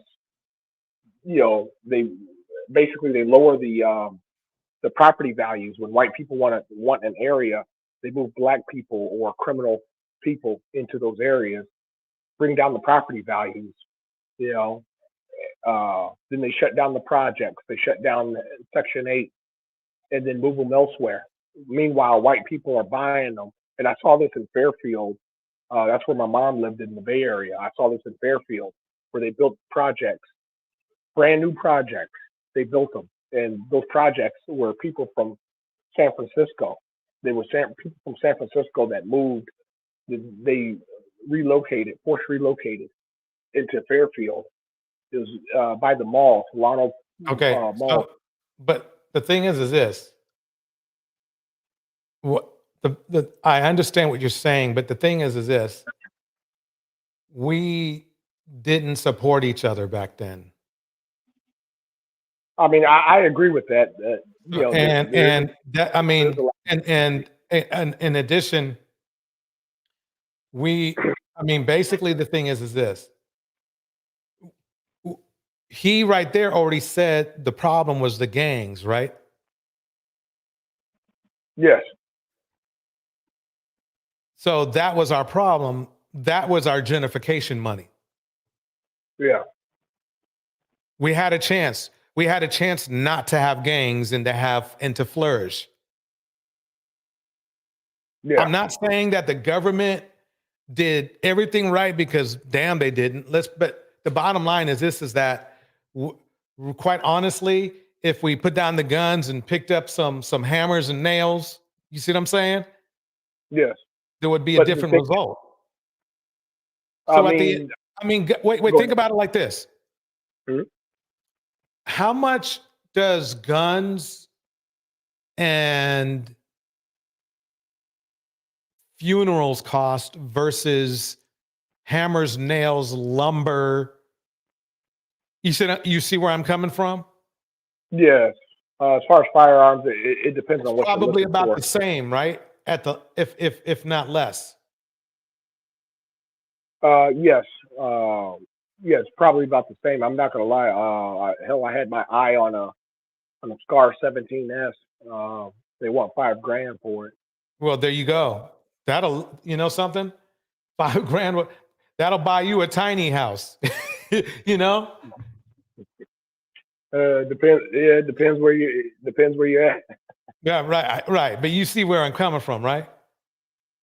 Yes. And especially Yes. back then in the 80s, that'll get your house started. So I understand what you're saying, and I hope you understand what I'm saying. It's like we didn't invest in building. We invested in drugs. We invested in guns. We invested in beefs. We still do today. Yeah. Okay. And so what happened is that it took a long time to happen. Gentrification took a long time. It took a long time to happen. Started happening maybe 15 years ago in the Bay, in the Bay Area? The earliest I remember it was about 20 years ago. That was but keep in mind, I was a young adult. I think it was 97, 98. No, 96, no, 95. Because I remember I remember when they started building out Emeryville. You know, Emeryville used to be a ghost town. Then they started building out and putting stores in there, big stores. And then IKEA was there, you know. So it started getting built out over there. But we could have got in on it. But we were doing what we were doing. I mean, I'm frustrated with it too. Yeah, I mean, to an extent, I mean, you are correct. I mean, there are those, especially in Black culture, the fast money. I like to call it the fast money lifestyle, i.e., selling drugs. That is a problem, you know, in our community. You know, we want to get rich quick, you know, versus working hard and right. I'm sorry to cut you off. Let me get back into this. Here we go. Yes. Black children here in South Central LA. So all this black men ain't doing nothing. Where are you kicking it at? Okay, let me fix this. There's not nearly enough black men doing anything. There might be some black men doing something, but obviously not enough. Because look at, look at this. Okay, look at the way the community is right now. If there were enough black men, okay, doing what we needed to do, then we wouldn't all be talking about getting out of our communities and moving to somebody else's community. We would be perfectly happy where we're at, and that's not happening. So the proof is in what they call the proverbial pudding. That's what's going down. I'm not sure where Sister Cynthia took history class, but if you know anything about the transatlantic slave trade was a European enterprise. It was I'm not talking an about the African sub-Saharan. enterprise. I'm talking about the sub-Saharan slave trade. You should go. Let me pause it right now. Jeez, it just hit me. So the manosphere is 90% about dating and sex. I wouldn't even say relationships, because really the goal is to get sex. See, for a change in our community, we would need the manosphere, who says they represent the population of black men in America, to be at least 75% community building and 25% relationships, not sex. Okay, and then throw in 3 or 4%, bring it down to 23%, 3 or 4% for sex. How about that? But it's not that. Their priority is controlling women and getting sex. So if they represent the black men in the community, well, there you go. Yes, there is that element of sex and controlling women within the red pill or the black manosphere space. I do acknowledge that, but at the same time, it's like there's also an issue with other things within the community that it is trying to address. The only problem is you have people, as I'm slowly finding out about Black YouTube, for example, everybody views this as entertainment. Right. Nobody wants to hear about, okay, we got a problem, we need to fix it. So what you're saying is that they don't want to, it's not a cultural platform, which it should be, because what's ironic and weird about that is I've seen there's more of a cultural platform for the people who really don't need it to be a cultural platform, which is other races of people. They actually have more cultural relationship-based content than what happens in the black manosphere. I mean, the thing is that I'm really trying to put a partition between relationship and seeking sexual partners, because that seems to be the goal. Otherwise, why would you want to rate women's looks from 1 to 10? Let me read this real quick.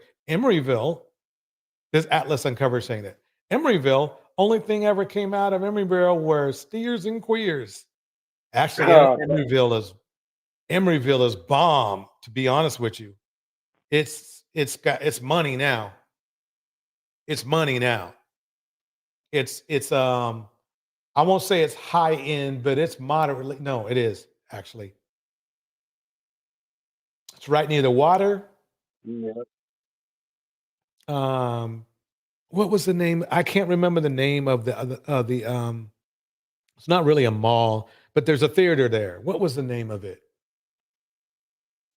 I forgot. Remember. There's the one that's right near IKEA, but yeah, IKEA started it up over there and they got down. That's like a number one spot where everybody goes now. Yeah, that's how especially if you're starting your first apartment or home, for example, you go to IKEA. Furniture, they got the best deals on furniture. Yep, and there's a furniture alternative in the mall as well. There's a burger place, if I remember going there. There's a theater, and then there was a food court, but who knows what it is now. They probably tore it up and put some condos there, I would bet. Here we go, folks. Look into it. Excuse me. Well, you address me, May I Umar. finish? Go look into May the I sub-Saharan slave trade where black May I men were finish? I trading don't want their a women monologue. and May I children finish? for alcohol I and do not want a tobacco. monologue. May I finish? May I Go ahead, finish Dr. my Umar. thought? The transatlantic Yeah, slave whoever made the mention about the moderator, she is biased as heck. trade was a European enterprise. It was not an African enterprise. Although there were some chiefs who participated in it, by no means did they control the direction and extension of the transatlantic slave trade. So that's number one. I do agree with him there. Black men resisted enslavement, not only on the shores of Africa, but right here in America. We celebrate Nat Turner, Denmark Vesey, Gabriel Prosser. There's literally hundreds. The problem I have with this whole conversation where it's going now is that this doesn't matter anymore. It is, I mean, there's a point where it is what it is. Okay? This is what we have. Some football games had to be played in the snow. It is what it is. Some football games, they were lucky and it was just cold weather. And it is what it is. We got snowy, cold weather for black men. That's just the way it is. So we can't really complain about the conditions right now. What we need to do is put on another jacket and get down and do what we need to do. There is enough play for us to succeed. But if we're going to spend all our time focused on controlling black women, nope, bad idea. Bad idea. Documented attempts by African men to liberate not only themselves, but their women and their children. So to act like we just sat there and we're complicit in our own oppression is absolutely No, the ridiculous. complicity came in when we started, when the gangs came around. That was being complicit. That was emulating slavery in a way by having people, men forcibly controlling other men and women and a community with violence and guns. Well, in the beginning, gangs actually was. Wait, and then let me stack on top of that. Let me stack on top of that the snitching situation.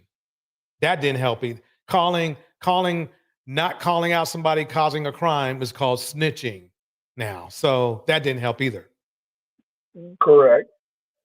But I was just gonna say, in the beginning, you know, gangs in the beginning was meant to help protect the communities. You have to remember, the United States is full of immigrants, and every time people came off the boats, black people, of course, well, we were already here, but we were freed slaves. Like I said, our communities were always under attack. You had the Irish immigrants that would come off the boats. They got attacked, Yeah, I see what you're saying. So Polish every immigrants immigrant had a got lot, attacked. and basically they formed gangs in order to protect. Okay, we're tired of getting our butts whipped. Well, that's not. Wait. Unfortunately, I wish that was the goal of our black brothers, that they were forming gangs to protect us against other people or against other bad people, but they turned into the bad people. That's the problem. Correct. That's well, you got ahead of me, but that's where I was going. But like if you research the vice lords of Chicago, for example, the vice lords, they were actually a gang building black communities in Chicago. They had built banks, they built, they were building up the black community of Chicago, giving black people loans. Black people couldn't get a loan worth nothing, back in the day when in the early days. I'm talking the early days of the vice lords, not the vice lords you see today, assuming they're still even around. But right. Let me read Susie Bear's message real quick. Susie Bear 33 says this: Black men celebrate black men in addition to not protecting black women. They couldn't care less about the women and children being enslaved. That is my whole point. Bars. And it's happening right now. If really, think about it like this. Blueface, Does he care about his women? No, he cares about controlling them. And unfortunately, there's hundreds of thousands of blue faces in every neighborhood. Lady Rindy says this. Let me go up. None of this has anything to do with why Black men, as a collective, are not able to compete or compare with their counterparts. Bars. Bars. That is bars right there. Rika Reed Gaming says this. Wasn't there a town or a little city that some Black women made? I forgot their names, but it was proof that women doing the work to build than some men. Bars. Let me keep this going. The other point I want to clarify for your information, Cynthia G, you've never, ever heard me condemn the civil rights movement. The good Reverend Dr. Martin Luther King Jr. is a hero of mine. And despite me being a Pan-African nationalist. The problem is he stays back there too long. See, we've been on this Pan-African shit for like 10 minutes already. We need solutions now. We need to modify solutions now. We know what the problem is. We have it memorized in our brain. We need some solutions now. I take issue with other Black nationalists who do want to dismiss Dr. King's accomplishment. The civil rights movement. He did a great, there's a day for him and everything. But the problem is we need some answers now, bro. Okay, he got us this far. So why aren't we focusing on those men that are making it harder for us to get where we need to go in our community? Well, DJ Torch, if I may, sure. Earlier, when Dr. Umar had mentioned about he mentioned 3 certain key civil rights leaders: Medgar Evers, Dr. Martin Luther King. I'm getting frustrated with the old school. Well, Don't get me wrong. Let me make something clear. I respect the old school to the utmost, but that for right now, it's irrelevant. It won't help us right now. That's the problem. I don't want to go over what Medgar Evers did, or I know all these men put down the problem is this. Okay, he's mad at Cynthia G for stating really a fact. Okay, the problem is that he should be mad at all the men that spit on Medgar Evers' grave, Martin Luther King's grave, by becoming hoodlums and criminals. Those are the ones that he needs to be talking to. He doesn't need to be mad at Cynthia G. Okay? He doesn't need to be mad at her. He needs to be mad at the dudes who are messing shit up. I don't think he's necessarily mad. I think he's just making a statement. He's mad. I believe he's just making a statement that, Cynthia G is wrong, and she is, and I apologize to the ladies of the chat, but she is ignorant of history. I have actually spoken to Cynthia G myself. I called into her show 2 years ago, and Cynthia G don't know anything about Black history. I know for a fact. Okay, how many conversations did you have with her? Just one. So you summarize this by one conversation? Yes. Then that's really just an assumption. Well, one conversation. I mean, like if you said, yeah, she took a test and she failed a history test, then I would lend some relevance to that. But just because your observation is saying that you had a conversation with her and you feel like she failed, you did not. I don't know whether it was on her channel or not. Yes. That's your opinion, and you may or may not be right, but it's your opinion. Well, the thing is, what Dr. Umar and what Cynthia G are going through right now, what you're showing kind of confirms my opinion. Well, seems like they're going back and forth. I mean, They are, but to be honest with you, from what I can see from Cynthia G, for example, she appears to be very combative. She doesn't really mention about she doesn't know much about the slave trade, the slave triangle, which we all know about. I mean, Wait, that's history. wait. And What go ahead. what gave you that? Wait. What gave you that assumption? You'd have to go back in Okay, their video. did she say anytime in this conversation that I don't know what you're talking about? No, but some people that don't know what they're talking about, some people like to pretend like they know what they're talking about. So they'll never admit I don't know. They'll never admit that they don't know or anything like that. They just sometimes they'll come off as a little Okay, arrogant. good. Mr. Snoopy put up a good point. So what specifically is she saying wrong, Darnell? Specifically, like for example, when I brought up the three civil the three civil rights leaders, that were slain. Okay, what about them? Okay, the thing is that they, like Dr. Umar was right that there were black men back in the 60s that were doing it. According to Cynthia G, oh, that's not true. But that's a lie. Wait, say it again? The three black civil rights leaders, Okay. I apologize for my voice. But the three civil rights leaders that, were slain, Dr. Umar was like, hey, these were black men that were trying to build the community. They lost their lives in the process. And Cynthia G was like, oh, they weren't really trying to build the black community. I didn't hear that. Yeah. Where? She didn't say that. You have to go back. You have to go back in the tape.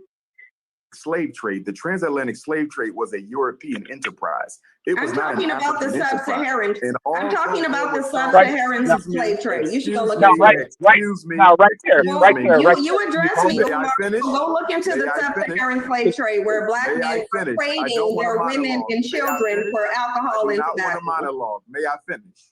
May I Go ahead, finish Dr. my Umar. thought? The transatlantic slave trade was a European enterprise. It was not an African enterprise. Although there were some chiefs who participated in it, by no means did they control the direction and extension of the transatlantic slave trade. So that's number one. Number two, black men resisted enslavement, not only on the shores of Africa, but right here in America. We celebrate Nat Turner, Denmark Vesey, Gabriel Prosser. There's literally hundreds of documented attempts by African men to liberate not only themselves, but their women and their children. So to act like we just sat there and were complicit in our own oppression is absolutely ridiculous. The other point I want to clarify for your information, Cynthia G, you've never, ever heard me condemn the civil rights movement. The good Reverend Dr. Martin Luther King Jr. is a hero of mine. And despite me being a Pan-African nationalist, I take issue with other black nationalists who do want to dismiss Dr. King's accomplishment. The civil rights movement was necessary. How did he get to dismissing King's civil rights movement? You'd have to go earlier in the When she said that black men were focused on getting the rights so they can sleep with white women. Is that your argument? Correct. Like, in fact, I even posted in the chat earlier. But I mean, isn't there some What- truth what- to that? No. In fact, I even posted in the chat earlier. Well, excuse me. Let me correct my previous statement when to your question. There is some truth to what you just said. I apologize. I'm wrong. You're right. There is some truth to there are black men that wanted to marry white women. But in the chat just earlier, I posted, about Loving, a Supreme Court case, Loving 1969, Loving versus the state of Virginia. Loving was a white man trying to marry a black woman. That's the Right. Supreme Court case that has officially allowed interracial marriage across the continent, all 50 states. That is the Supreme Court. It wasn't a black man. Loving versus Virginia I was think, not a I black think you need to look back because there was more than one case in more than one time, and one was a white man who wanted to marry a black woman, and then a black man who wanted to marry a white woman. Yes, that's true. Again, It's not the same. They're not the same cases. I'm aware of that, but what I'm saying is that what Cynthia G is saying is like black men just, oh, we just fought the civil rights movement to marry white women. That's not true. She's oversimplifying the facts. It may as well be. I mean, I believe what she's trying to say is that black men put a lot of priority into that. I mean, again, I disagree. Again, the Supreme Court case that officially allowed interracial marriage involved a black woman attempting to marry a white man. That's the official Supreme Court case. Were there cases before? Yes. But none of those succeeded. To the stage, Rat Girl, welcome to the stage. By the way, your cam is on. If I'm not sure if you know that, but it's on. It's fine. But I'm just letting you know.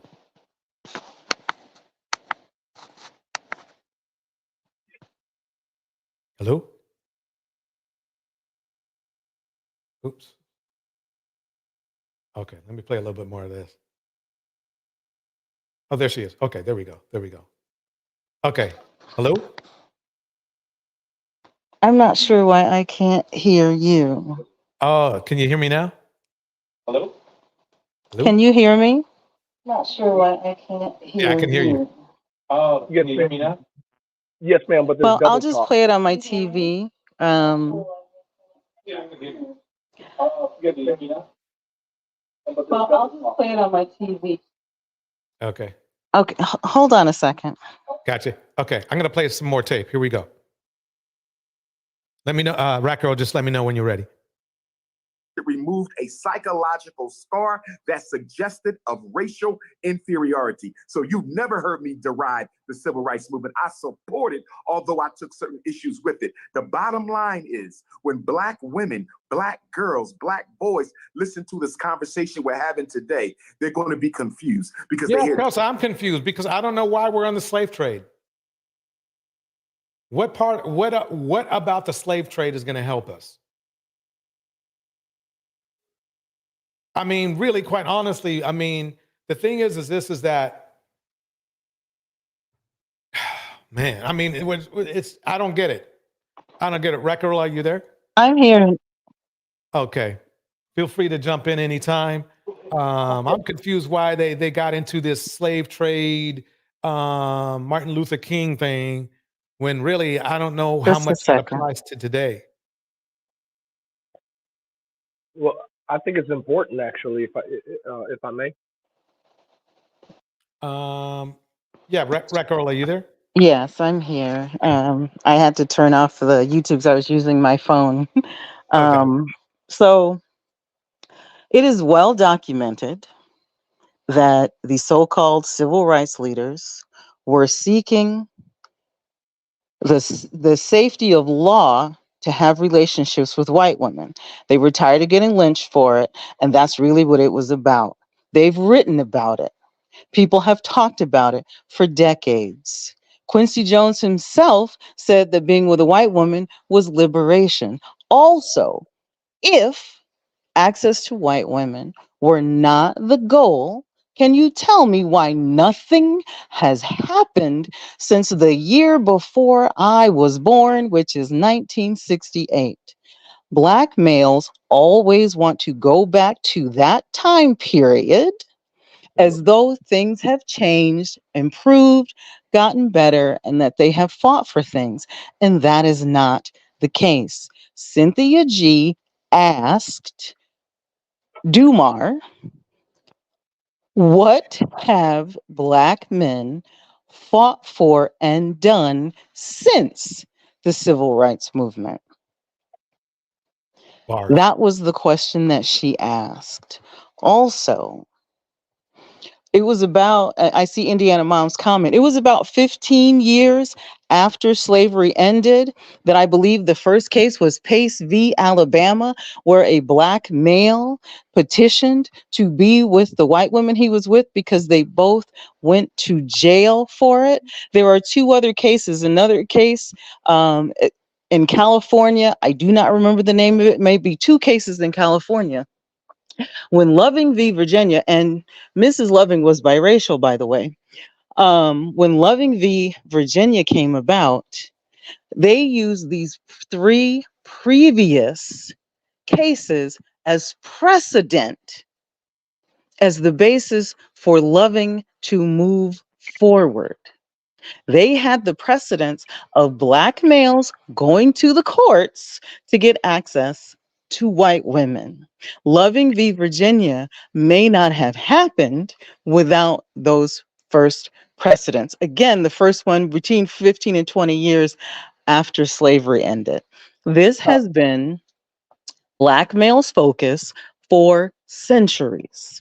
This is how we became enslaved in the first place. Dig into what the Moors were doing with their time. May I respond? Sure. Okay, so you said Loving versus Virginia. What year did Loving versus Virginia take place?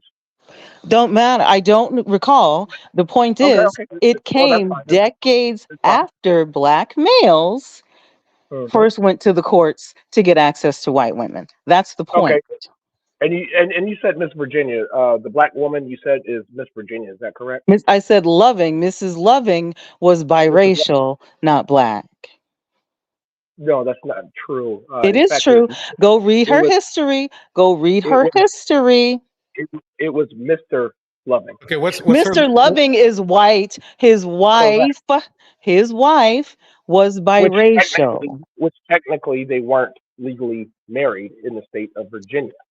Again, the point is, their case was based on precedent set decades prior by Black males. But in those precedences, all of those cases all failed. Hence why It doesn't matter. You don't no, set it does matter. precedent It does matter. through Hold on a second. winning a case.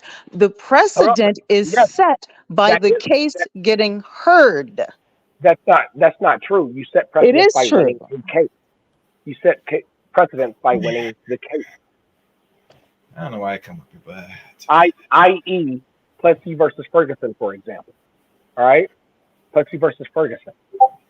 That set the precedence for the Jim Crow era South, because the Supreme Court ruled against Plessy, a man that was 7/8 white, 1/8 We know black. that. The point is, if you read Loving v. Virginia, and the fact that they referenced these cases as precedent, and these cases were considered in the decision of the court, regardless of their having been unsuccessful, they set the precedent for Loving v. Virginia to take place.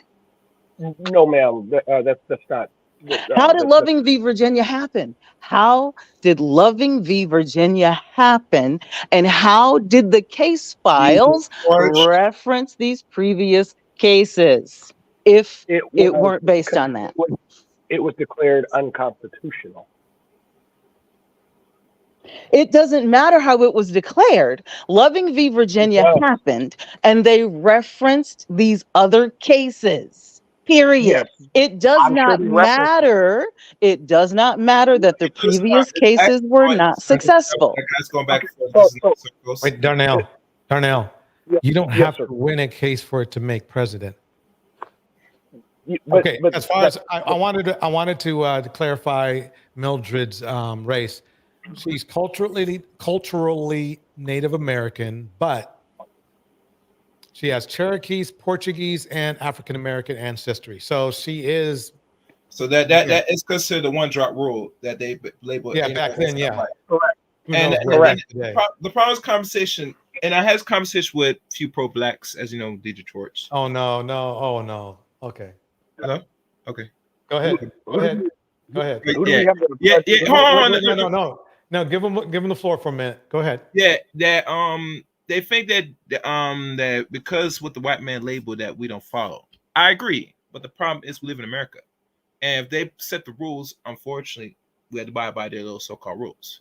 Regardless, black people say you're not black, and it goes back to more confusion. You get me? Right, but basically, what Rat Girl's point was that she made it clear that she was mixed, and I mean. She's not only mixed, she's super mixed. I mean, And again, the point is, none of that is relevant. The case on which Loving v. Virginia were based were the previous cases brought to the courts by Black males. That is the point, period, point blank, the end. DJ, I would like to thank you for having me up. I just was annoyed. And I've had enough. I don't argue with Black males. I don't argue with males, period. But DJ, I love your content. You are in that 1% of Black males who happens to be a man, and I appreciate you. Good night. Thank you, Rat Girl. DJ Torch, may I respond? I know she's gone, but may I respond? I got to give Chaos Reign some time, and then after you, No, talk, I'm let me follow his response. That's okay. They were clarify that. Go ahead, respond. Is that okay with you, DJ Torch? Yeah, go for it. So I just want to say that's not the case. Basically, I understand what she's saying. Yes, there were other previous cases prior to Loving v. Virginia. There were previous cases.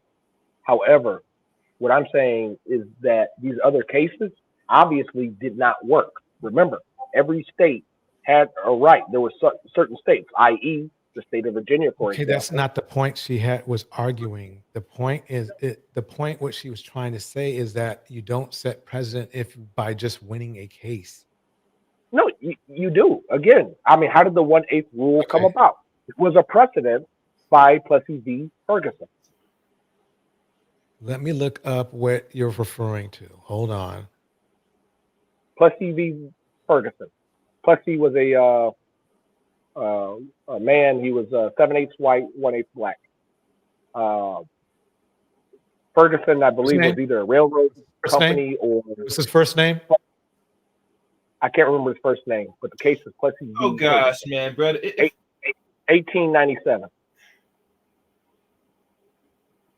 Might have been 1896, 1897. Yeah, but you have to be precise, because if you're trying to defend a claim, you have to at least have the actual information enough so we could look it up personally. Well, yes, just type in Supreme Court case. When you type Supreme Court, you're gonna get many hits about certain cases.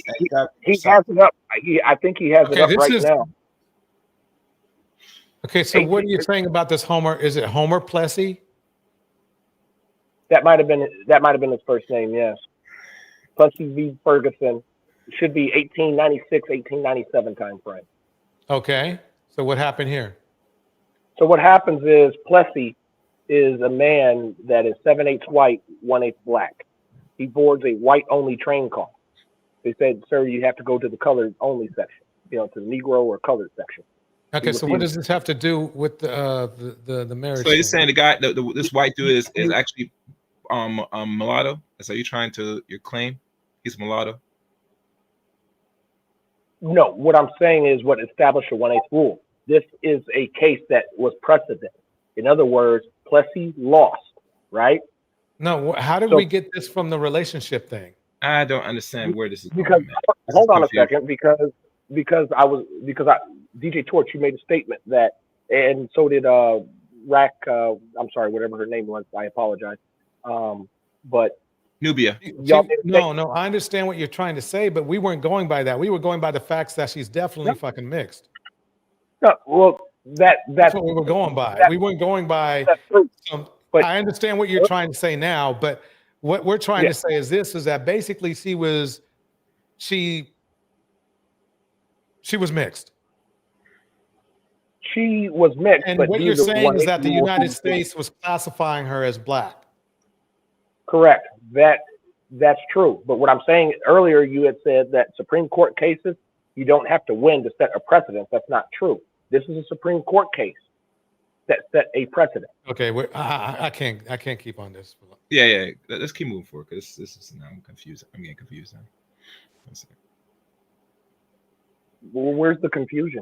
Speaking of a greater context of the problems that affect Black men, and you hear two intelligent, beautiful Black women who want to keep scapegoating Black men while ignoring the historical and contemporary systemic challenges that are constantly placed in our way. I'm gonna say this and be quiet, Sister Tanya. I gotta give you this. But see, this is the problem I have. I understand that we have issues. We have some freaking issues with, fair employment and a lot of stuff like that. But it's not like black women were like, he's acting like black women were absolved of that. It's just as bad for them, if not worse.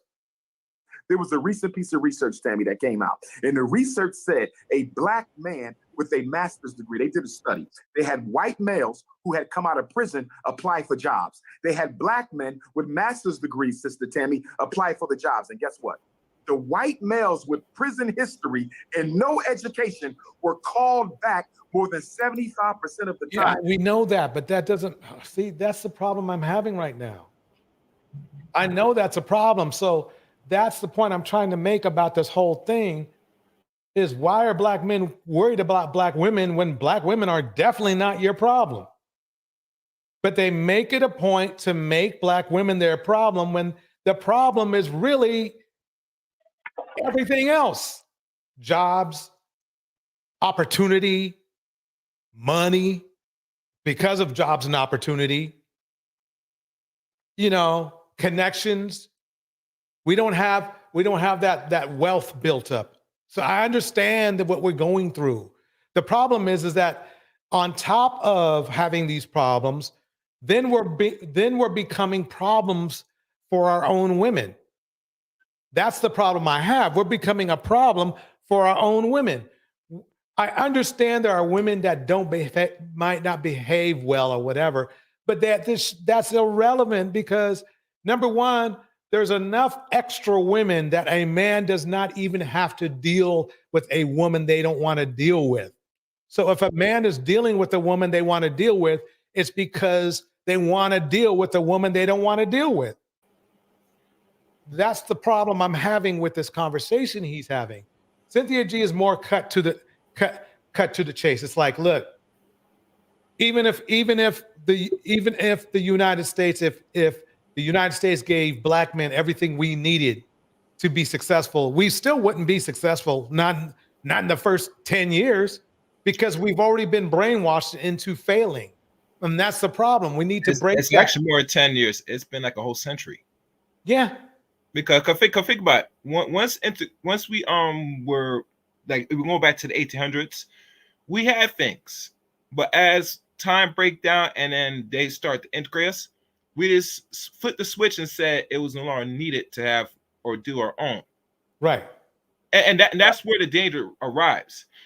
My thing is this: integration and the Message laws broken has destroyed Black America for over 50 years now. 50 years. I wouldn't think so. No, I don't think so. And the reason why I say this personally, because now we're not at a place in America where we're at a proper prominence.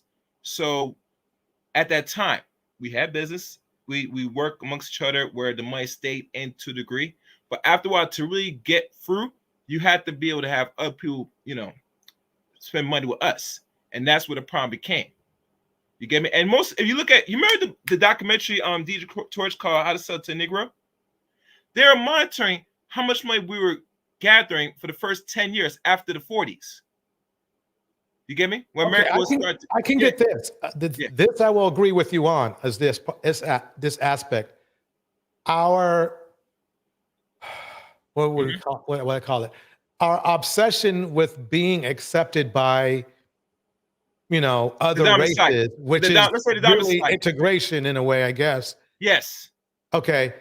Is destroyed us because we were trying to we were trying to fit in with them so hard. We were spending extra money we didn't need to spend. There you go. In our communities to be like them. So now we're like, and that's where our downfall. And the things that we had in place. Remember, to have businesses, people have to with your business, yes. But after all, you scale up. You get these courses where you have to everybody start spending money, where you're now competing at a more higher level. And that was a fear back in the 50s. Because imagine if you have business and you're doing it well enough. It only takes, let's say, maybe over 10 years or maybe less to have a corporation. Come here, most business you see in America corporatized early part. And now we look at so embedded with the government, they actually have more control established back in the early 20th century. Am I broke up? Yeah, your mic kind of broke up a little bit. The one thing I was trying to say this. Oh God. Let me jump. No, I just asked to repeat. You broke up. I just asked you to repeat. That's all. I apologize. Go ahead. Hello? Yeah, I just jumped down because the internet's acting up now. Okay. Thank you for your time. All right, let's play the tail end of this. Darnell, here we go. Than black men with no prison history and a master's degree. I'm aware of that. I am aware of that of that survey. Okay, let me. That's it. So basically, the thing is this. It sounds like to me that I mean, the bottom line is this. Okay, let me read May's thing. Umar is, I want to try to get this PG so I can get some more points, but he hit on that, that woman, okay, and when he turned him down, he said he didn't know he was.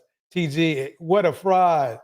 He pretends to hate the LGBTQ, but I get it. So May is a fat Albert's sister is basically saying that Umar likes his likes variety. Let's just put it that way. Is my mic breaking up still? It's probably gonna start doing this. Okay, you good now? I'm having I'm in internet issues. The point I'm trying to say is this. Go ahead. Let me know. The point I'm saying is this: Black people had some, they didn't maintain it. When they start integrating, that's when they we could say drop the ball more. And because these people made a more better chess move because they know where the money was going, it kind of favors them that if you integrate everything, including the bus lines, all these small business that could be monopolize the market. Even now, if you look at the market as it stands, really what they're trying to do, Detroit, is try to have one solid market for every juncture. So there's no more competition. Right. All you see that led to up to the 60s to now, one juncture of a market that controls every chain. Do you understand me? I do. Yeah. So that's what I'm trying to explain.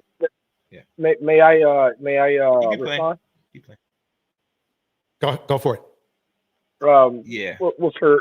I mean that's all very interesting, but you're negating the facts that even after slavery, like when Black people migrated out of the South, moved out west, to built towns and things. White people saw what we built, they wanted it, they took it. They could. The railroads, they were all went through Black towns. The Interstate Highway Act that built the freeways that we see today, the interstate highway system today, they all went through Black communities. White men, Tulsa, Oklahoma, Black Wall Street. Every time we built something, the white man saw what we built. Oh no, you Negroes can't have that, and they took it. Actually, to reiterate, there's actually an article that talk about the Black Wall Street. It was demolished, but they 70s when they built the highway. I'm sorry, you dropped out again. Actually, the highway in the 70s for most of these areas. Well, Black Wall Street was 1920s. It was burned down in 1920. Yeah, but you understand, brother, it was destroyed, but they rebuilt. They rebuilt it. They just didn't talk about that. The only thing that killed it completely was the highway of the 70s. I have an article that talk about the Oklahoma destruction. What happened after that? Well, I mean, like I said, I'd have to look at it and if I find it, I'll put it in the back chat. Let me see if I still got it. Yes, sir. Keep playing it. But I gotta find it now. I'm gonna play that because somebody was addressing that Dr. Umar was hitting on a woman who was trans. I guess it was the host, and she turned him down. And, you mean the person that was on the panel? Yeah, the panel woman. I guess the one that was in the middle next. I guess Let me go back. I assume it's, wait. I assume it's this woman right here. She married. So I guess it's in this woman here. Oh. Here, let me she's just play married. the tape back. Let me play his tape back. Here we go. To know that I'm on a panel with a surgically altered black man. Because if I would have knew that I was on a panel with a surgically altered black man, if I would have knew that I was on a panel with a surgically altered black man, my conversation might have been different. My analysis might have been different. My critique might have been different. My insight might have been different. You want to bring a surgically altered male to the conversation? No worries, because intellectually, nobody can handle me. I have to pause it right there, and I'll tell you why. If he was so intellectual, why didn't he figure it out that this person was transgender before? If you're so smart, right?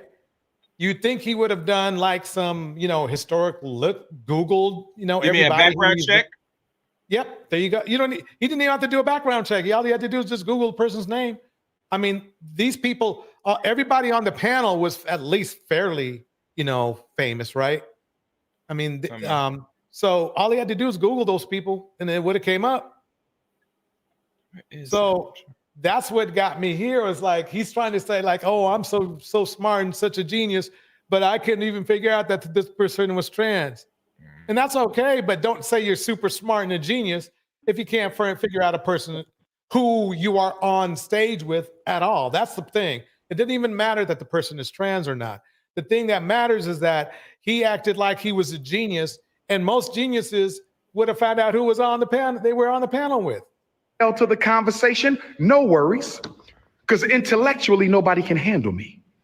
Intellectually, nobody can handle me. So if you want to bring a surgically altered male, no disrespect, but don't you think you have a right to tell me? Don't you ever think, I mean, again, I'm sure you knew the names of the people that are going to be on the show. It's not their fault you didn't do any research. If let's say somebody like, I don't know, Obsidian calls me to the show, I'm going to at least find out who he is if I don't know who he is. Because this is what Umar is claiming. He's claiming he knows nothing about this person at all. Oh, okay. Upper left. Okay, so it was this woman right here. Let me go back over. But yeah, so if he hit on her, fine. I don't care. Nobody cares, but don't act like you're smart if you feel like you were fooled or whatever. Are black men. So it's not her, right? So it's this person who didn't say a damn thing. Where is it? This person right here, right? She didn't say anything.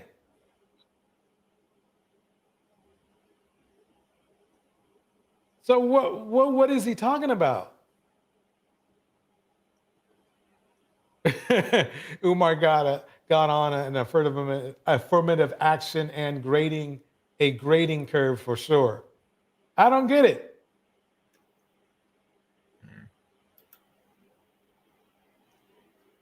Maya's fat Albert's sister says he knew because she said Umar tried to hit and she shot him down.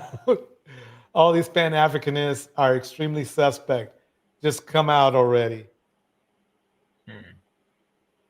Oh, well. So let me just play I'm going to play their little rant at the beginning. Right there. Hi, yes or no? Dr. Umar, is there? Yes or no? Absolutely. Are black men? Is there a war being waged against black men? First of all, I want to see where you all stand just by a yes or no. Dr. Umar, is there? Yes or no? Absolutely, yes. Hope, is there? No. Duan? Absolutely, yes. Cynthia G, where are you on this? The only war is the war that Black men are waging against the Black community. Some truth to it, but I think. Okay. Does anybody disagree with what she just said? Replay your statement just one more time, if you don't mind. Okay. Are Black men? Is there a war being waged against Black men? First of all, I want to see where you all stand just by a yes or no. Dr. Umar, is there? Yes or no? Absolutely, yes. Hope, is there? No. Duan? Absolutely, yes. Cynthia G, where are you on this? The only war is the war that Black men are waging against the Black community. Some truth to it, but I think that truth is.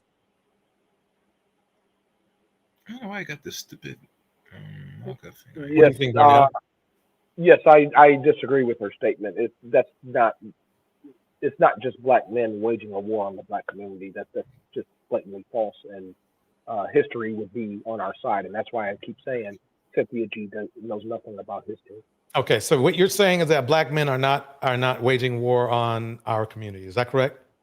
I'm not saying Black men aren't. I am saying that because the original question was, is it only Black men? And it's not. Let me play it again. Are Black men? Is there a war being waged against Black men? First of all, I want to see where you all stand just by a yes or no. Dr. Umar, is there? Yes or no? Absolutely, yes. Hope, is there? No. Duan? Absolutely, yes. Cynthia G, where are you on this? Right here. The only war is the war that Black men are waging against the Black community. Right here. She just said only Okay, Black wait. men. I heard what she said. I was right here. Let me break something down to you. Let me break something down real quick. Yes, sir. Okay. Who are Black men battling against the most in the community? All right. So that's not it. You're asking me, or I'm asking you. I hate my internet I'll be honest with you. I mean, we are fighting the war on all fronts. That's just the honest to God truth. Okay, so who's deleting us the most? Black men. Okay, who's deleting Black women the most? Black men. So who's winning the war against the Black community? I would say the whites.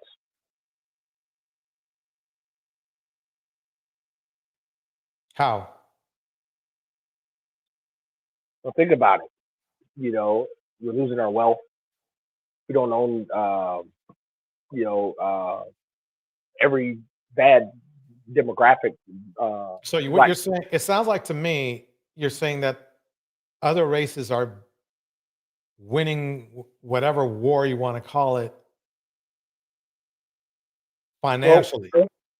Well, earlier, because the confusion I have is this, and I'm glad we're having this discussion. Let me ask you a different way. If we weren't putting each other down every hour and our women down every 4.5 hours, right? And we were putting that energy into something different and into something positive, right? Do you think we would be doing better in our community? we would be doing somewhat better, yes. You only think But somewhat? yes. What's the Yes. worst? What is our biggest threat in our community right now? Outside influence. So they're telling us to put each other down and to Not buy necessarily. drugs and to make each other pregnant. That's what they're doing. Not necessarily, but here's the fact that you're omitting is that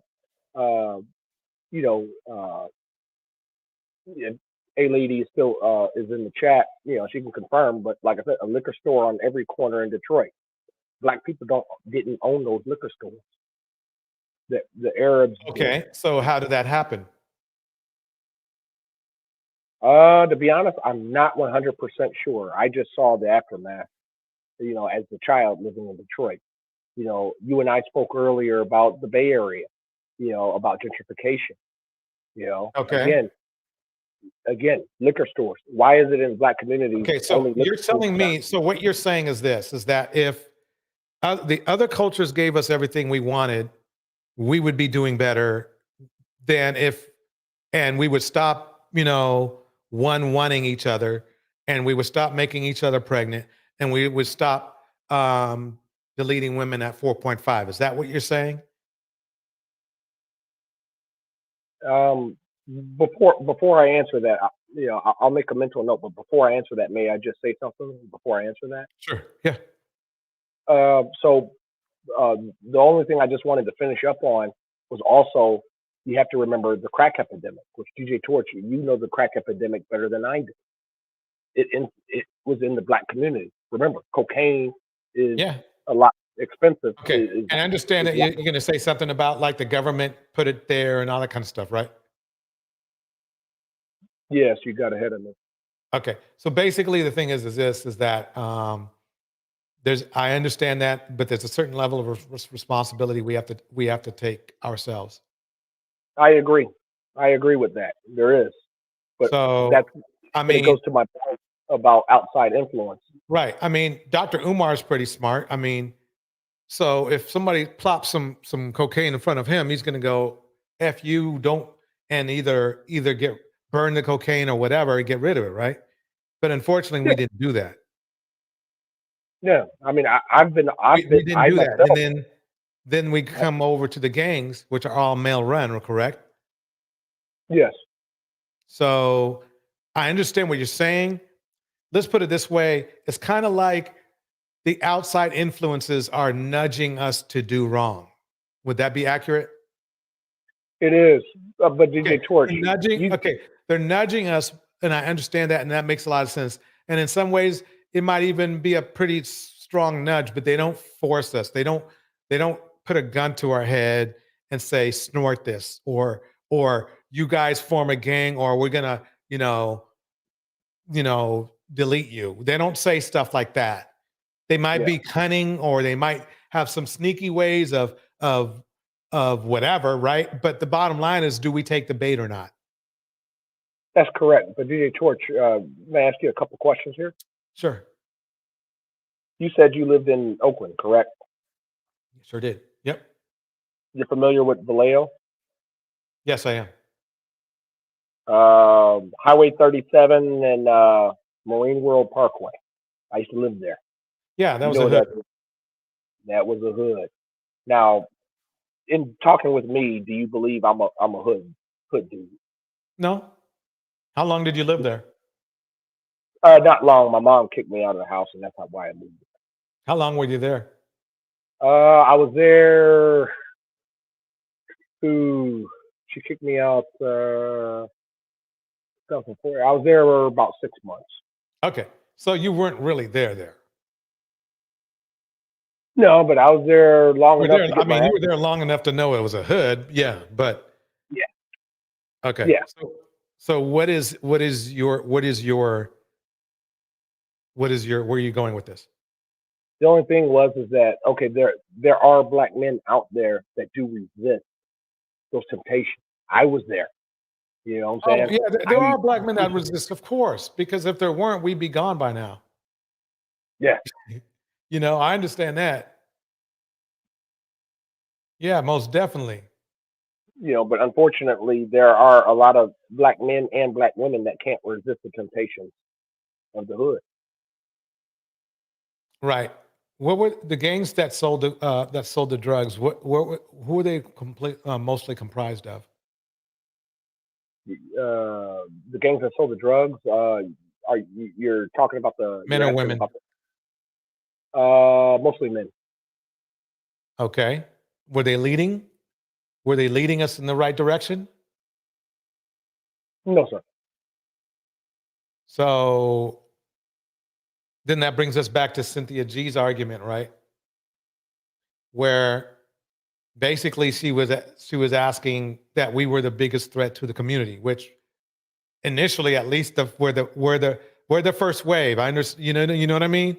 I know there's a second wave of let's say, puppet masters, right? That's what I think what you're calling the other people, because they weren't shooting us in our own community. Okay. So they No. must have been puppet masters, right? They gave us the tool. But those puppet masters, without having the men of the mentality that we had in our gangs, in our communities, that wouldn't have happened, right? If they were woke like you, if they were, well, woke like you, or woke like me, or woke like Umar, where it's like, no, we're not going to do this, then that issue is not going to happen because we're going to say no, right?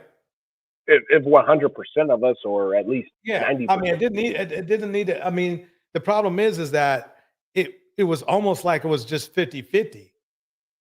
That's the problem. And it got worse and it dropped from there. Yes. Like I said, mean, I blame the crack epidemic. You know, you had Ronald Reagan. He basically declared war on black people. You know, ending affirmative action, for example. You know, right? Where it used to be where we had to be considered for employment. Now you didn't have to consider black people for employment. Right. You know, things. You know, things of that nature. So it's like, okay, we're out of money. We can't make money. We can't build. What am I going to do? You know, I'm going to, let me, do something to relieve my pain. You know, like I said, unfortunately, one of the drugs I suffer from is alcohol. You know, right. It's something that. So you fell you fell into it, because think about it like this. And I'm gonna play this clip. One, you had to buy it. So not only are you drinking poison, but you're buying it too. Yeah. Okay. It's controlling you. Okay. Yeah. So that means they're controlling you. Yeah. Right. So the question is, what are you going to do about it, man? You see what I'm saying? Yeah. And it's not just you. It's a question to pose to thousands of men with thousands of issues. You see what I'm saying? With millions of men, really, millions of issues. Let me play this clip here. All right, everybody, here we go. Talking about Black men who love seeing Black women struggle when it comes to love and luxury. If you're in a healthy relationship with a man, can you stitch this video and talk about it? Let me give the girls some hope and tell y'all my testimony, okay? So my boyfriend and I met when we were in college, but we got into a committed relationship after we both graduated. After he graduated, he moved to Dallas for an amazing job offer, y'all. An amazing job offer that is like his dream job. But me, on the other hand, I didn't know what I wanted to be when I grew up. So I'm still in Virginia at this time, working job after job, changing my career about 10 different times, trying to figure out what the heck is my passion. So y'all, one day I was on the phone with him, getting ready for work, but I was also just venting to him about how unhappy I was, y'all. Like, I was just like, babe, I need to change the speed. I need to figure out what I'm supposed to be doing. I have so much more to offer to this world than to be working at this 9 to 5. Now I'm at work doing my everyday duties, and my manager tells me to come to the back because my husband is on the phone. I'm thinking in my head, Boogie, I don't have a husband. So I go to the back to answer the phone, and it's my man. So I pick up the phone. I'm like, babe, what's wrong? Like, I'm at work. So he's just like, do you want today to be your last day at work? Child, the man didn't have to repeat himself. He didn't have to say it louder because I was already with it. Okay. The answer is yes. He was like, so go ahead and clock out for me. This man got me a one-way ticket to Dallas, got movers at my daggone apartment, shipping my stuff over to Dallas. Baby, the man wasn't playing. He paid the fee for me to break my lease. Like, he just had everything taken care of. I felt secure in making the move because, for one, I had a great savings account and I also have 2 degrees. So if all else fails, baby, I can do better by myself. So I'm all settled in now, and we just decided to have a sit down just to talk about our expectations of each other now that we live together. And he literally just told me, The only thing I expect from you is for you to find what your passion is in life. You don't gotta cook, you don't gotta contribute to anything financially. Just figure out what you want out of life. So I told him, like, babe, I think I want to take content creation serious. I might have told him that on a Monday, and I promise y'all that Friday I had a vlogging camera, a new phone, ring lights, vanity sets. Baby, he was not playing. And the biggest thing of all, I complained about the lighting in our old apartment because we didn't have like a lot of natural light. The man moved us into a high rise. Like, I really cannot make this up. I say all that to say, this man knew how unhappy I was, so he changed my circumstances. And he also knew my potential, so he invested into my passion. And now I get to wake up every day and talk to a phone and make money. That man wanted to alleviate all my issues so I can just focus on me and what I want out of life. And that's a beautiful Black king right there. It's been 4 years now. We've gone to couples therapy. We're constantly working on the quality of our relationship, and we just are obsessed with each other. And I just love my man. Do not lose hope, baby. Your person is out here somewhere, and he gonna come get you. He gonna come get you, Mookie. So you would think that after hearing her story, What do y'all think?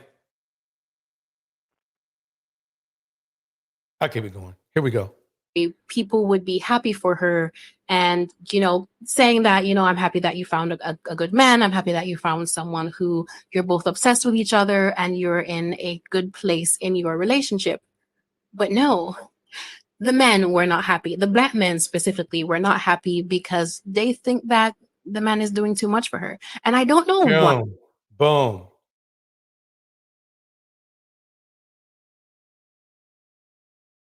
Yep.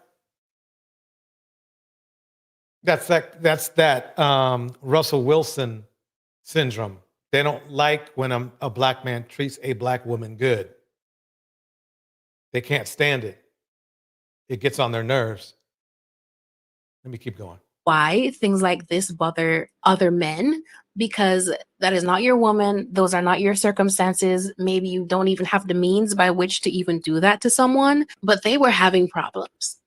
Why is seeing a Black woman live a life full of luxury and leisure so triggering to Black men? A few days ago, I posted a video speaking on my healthy relationship and some of the things that my boyfriend has done for me. And the video has over 8 million views at this point. And most of the negative comments have been Black men. Girl. Would you guys care to explain why you think that's so?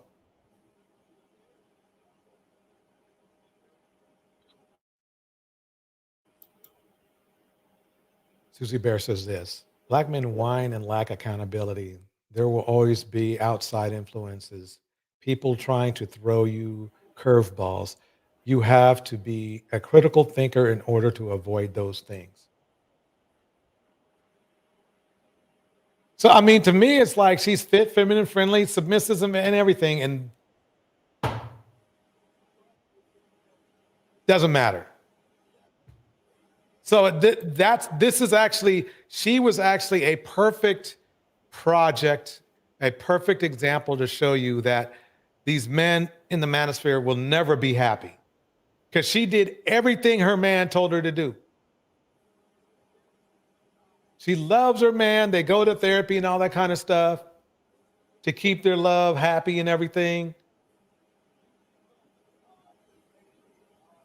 And they hate her for it.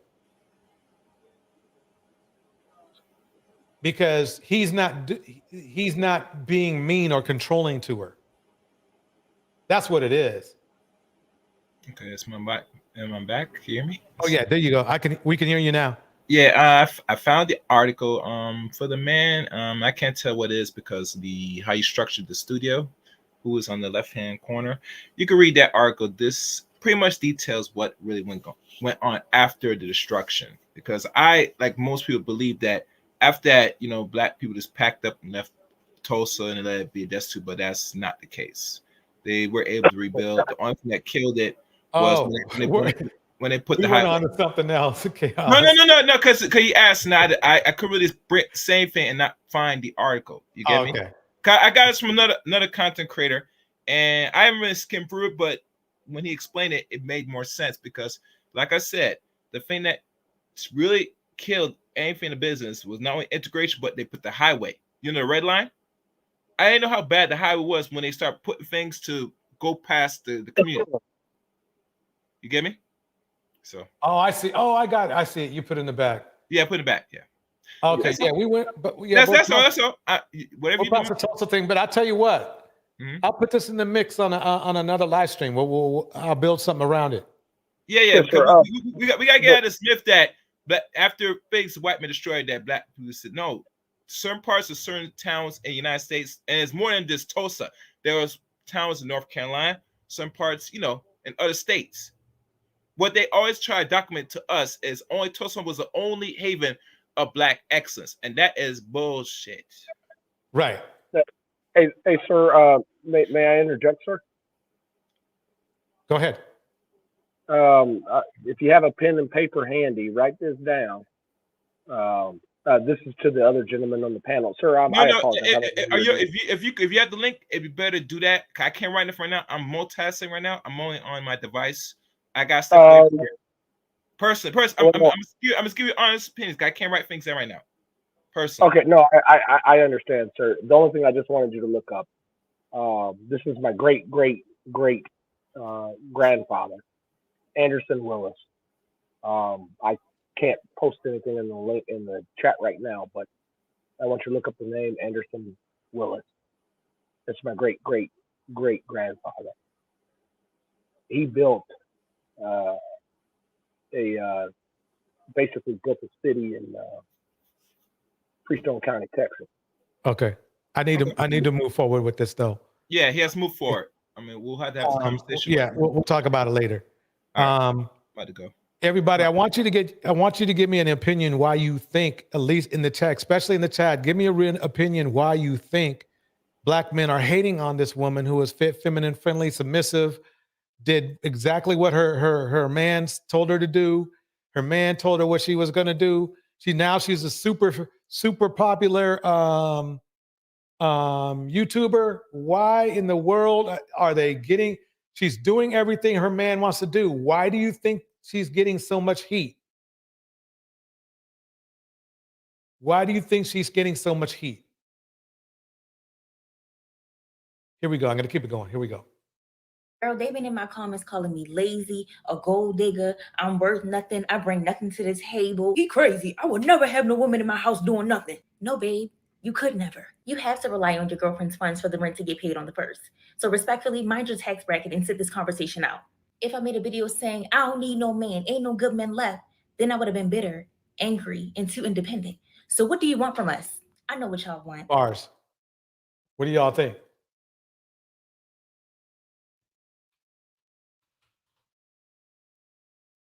Chat, tell me what's up. Chat, tell me what's up. Look, I apologize. I was typing in the back chat. Oh, I no problem. Not you. I was talking to you. I was talking to the chat. Okay, my bad. Okay, here we go. Y'all want us to struggle like some of your mothers had to. Accept the bare minimum, but we should be so grateful that we even got that. Having to ride or die or build with you because you don't think we're worthy of having a man who got it right the first time. Telling us to be soft, but some of you think that you're the prize. I think the soft position has been taken. If we're receiving any type of good treatment from a man, it's like, what are you doing for him in return? Baby, just existing, because that's all that's needed. Black women should not have to jump through hoops and loops in order to receive love. We deserve that just because, just like the rest of these women. When white women get on this app and post their luxury lives funded by their men, nobody bats an eyelash. That is true. That is true. Us, we have to move mountains to deserve it. Thankfully, my man understands that the things that I provide to him are not tangible and cannot easily be replaced. And I don't need to explain to anybody what those things are. Baby, he loves it here. I'm so sorry that seeing us thriving, happy, loved properly, living in luxury, bother you all so bad. Fortunately for me, my black man, he loves to see me happy, at peace, relaxed, and I'm wishing that type of love and treatment for all of my girls. Right, and believe it or not, in some ways, her and her husband have divested. They just both happen to be black. Yep, they got out of Blackistan. That's exactly. Blackistan hates seeing black women happy. That's what it is. Bars. Thanks for watching. Why is seeing a black woman live a life full of luxury and leisure so triggering to black men? But seriously, why are y'all our biggest haters? Like, if this doesn't apply, let it fly. And if it do, it's for you. But my entire life, I've had nobody hate on me more than Black men. Like, why are y'all so weird about that? Like, y'all hate Black women anytime we're happy or anytime we get everything that we've been manifesting, and especially if it comes from another Black man. Like, why are y'all so hurt and angry? I can't tell y'all the amount of times I've had random men jump in my inbox because I said something online about my husband treating me good and making me happy. I'm laughing because one guy flashed me and told me to get over myself and he's a simp. It was the weirdest thing ever, but I just don't understand. Instead of going, go find your happiness, why are you ours? I think a lot of this comes from the types of relationships that these Black men grew up seeing in their lives. So Yeah. I think one of the first relationships that everyone sees is their parents. So if your mother had to struggle, if your mother had to work 2 jobs, 3 jobs, or even if she was a stay-at-home mom and she wasn't being treated right, you might really not know what a healthy relationship is supposed to look like. And especially a healthy relationship where money in the relationship is not an issue.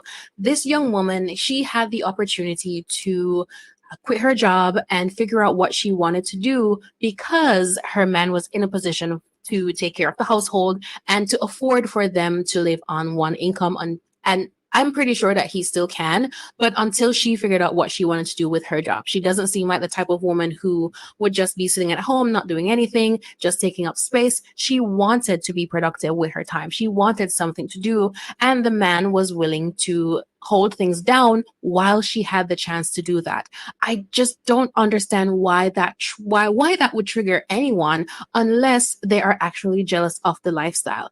I think this all comes from jealousy, and this all comes from not even knowing what a healthy relationship is supposed to look like. Because if you love your woman and you are in a position to hold down the household and let her figure out what she wants to do with her life and with her time, I don't know any man who loves his woman and would not allow her to do that.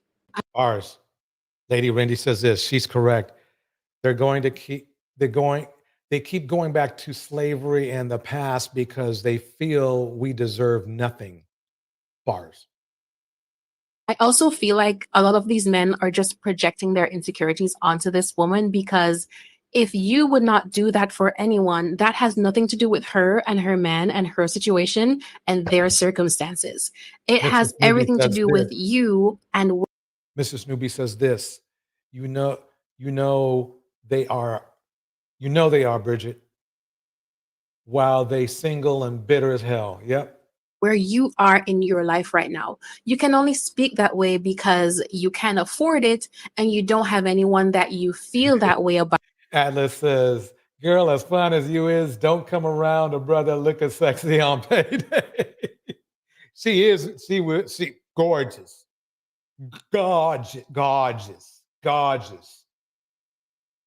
Yeah.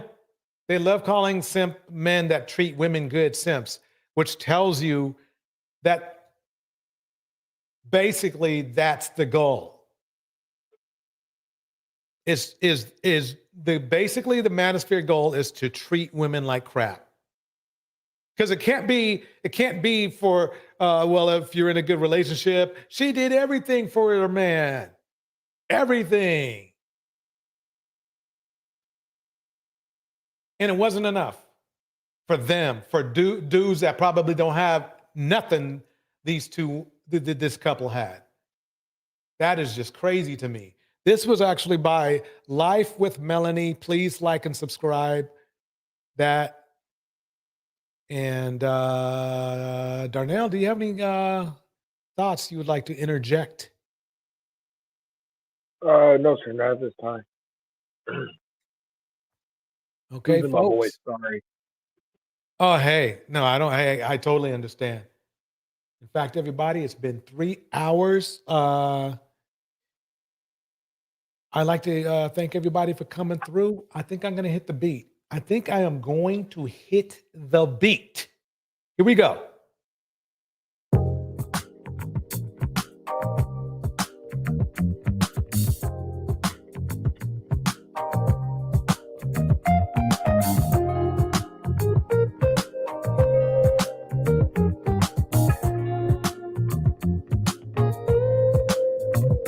right. In the house, Bridget, Atlas Uncovered, Mr. Scooby, Scooby Bear, It's not hard to fool me.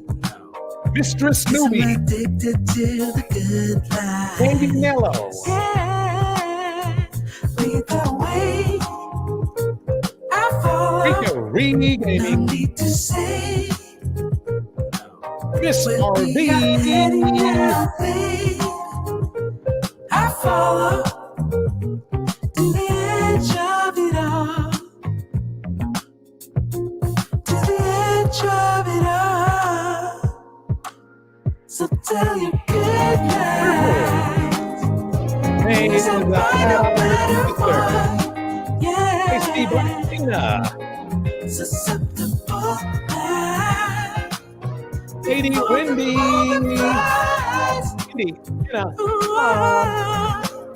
So tell your good night. and the lifestyle guy. Cause I'll find a better one.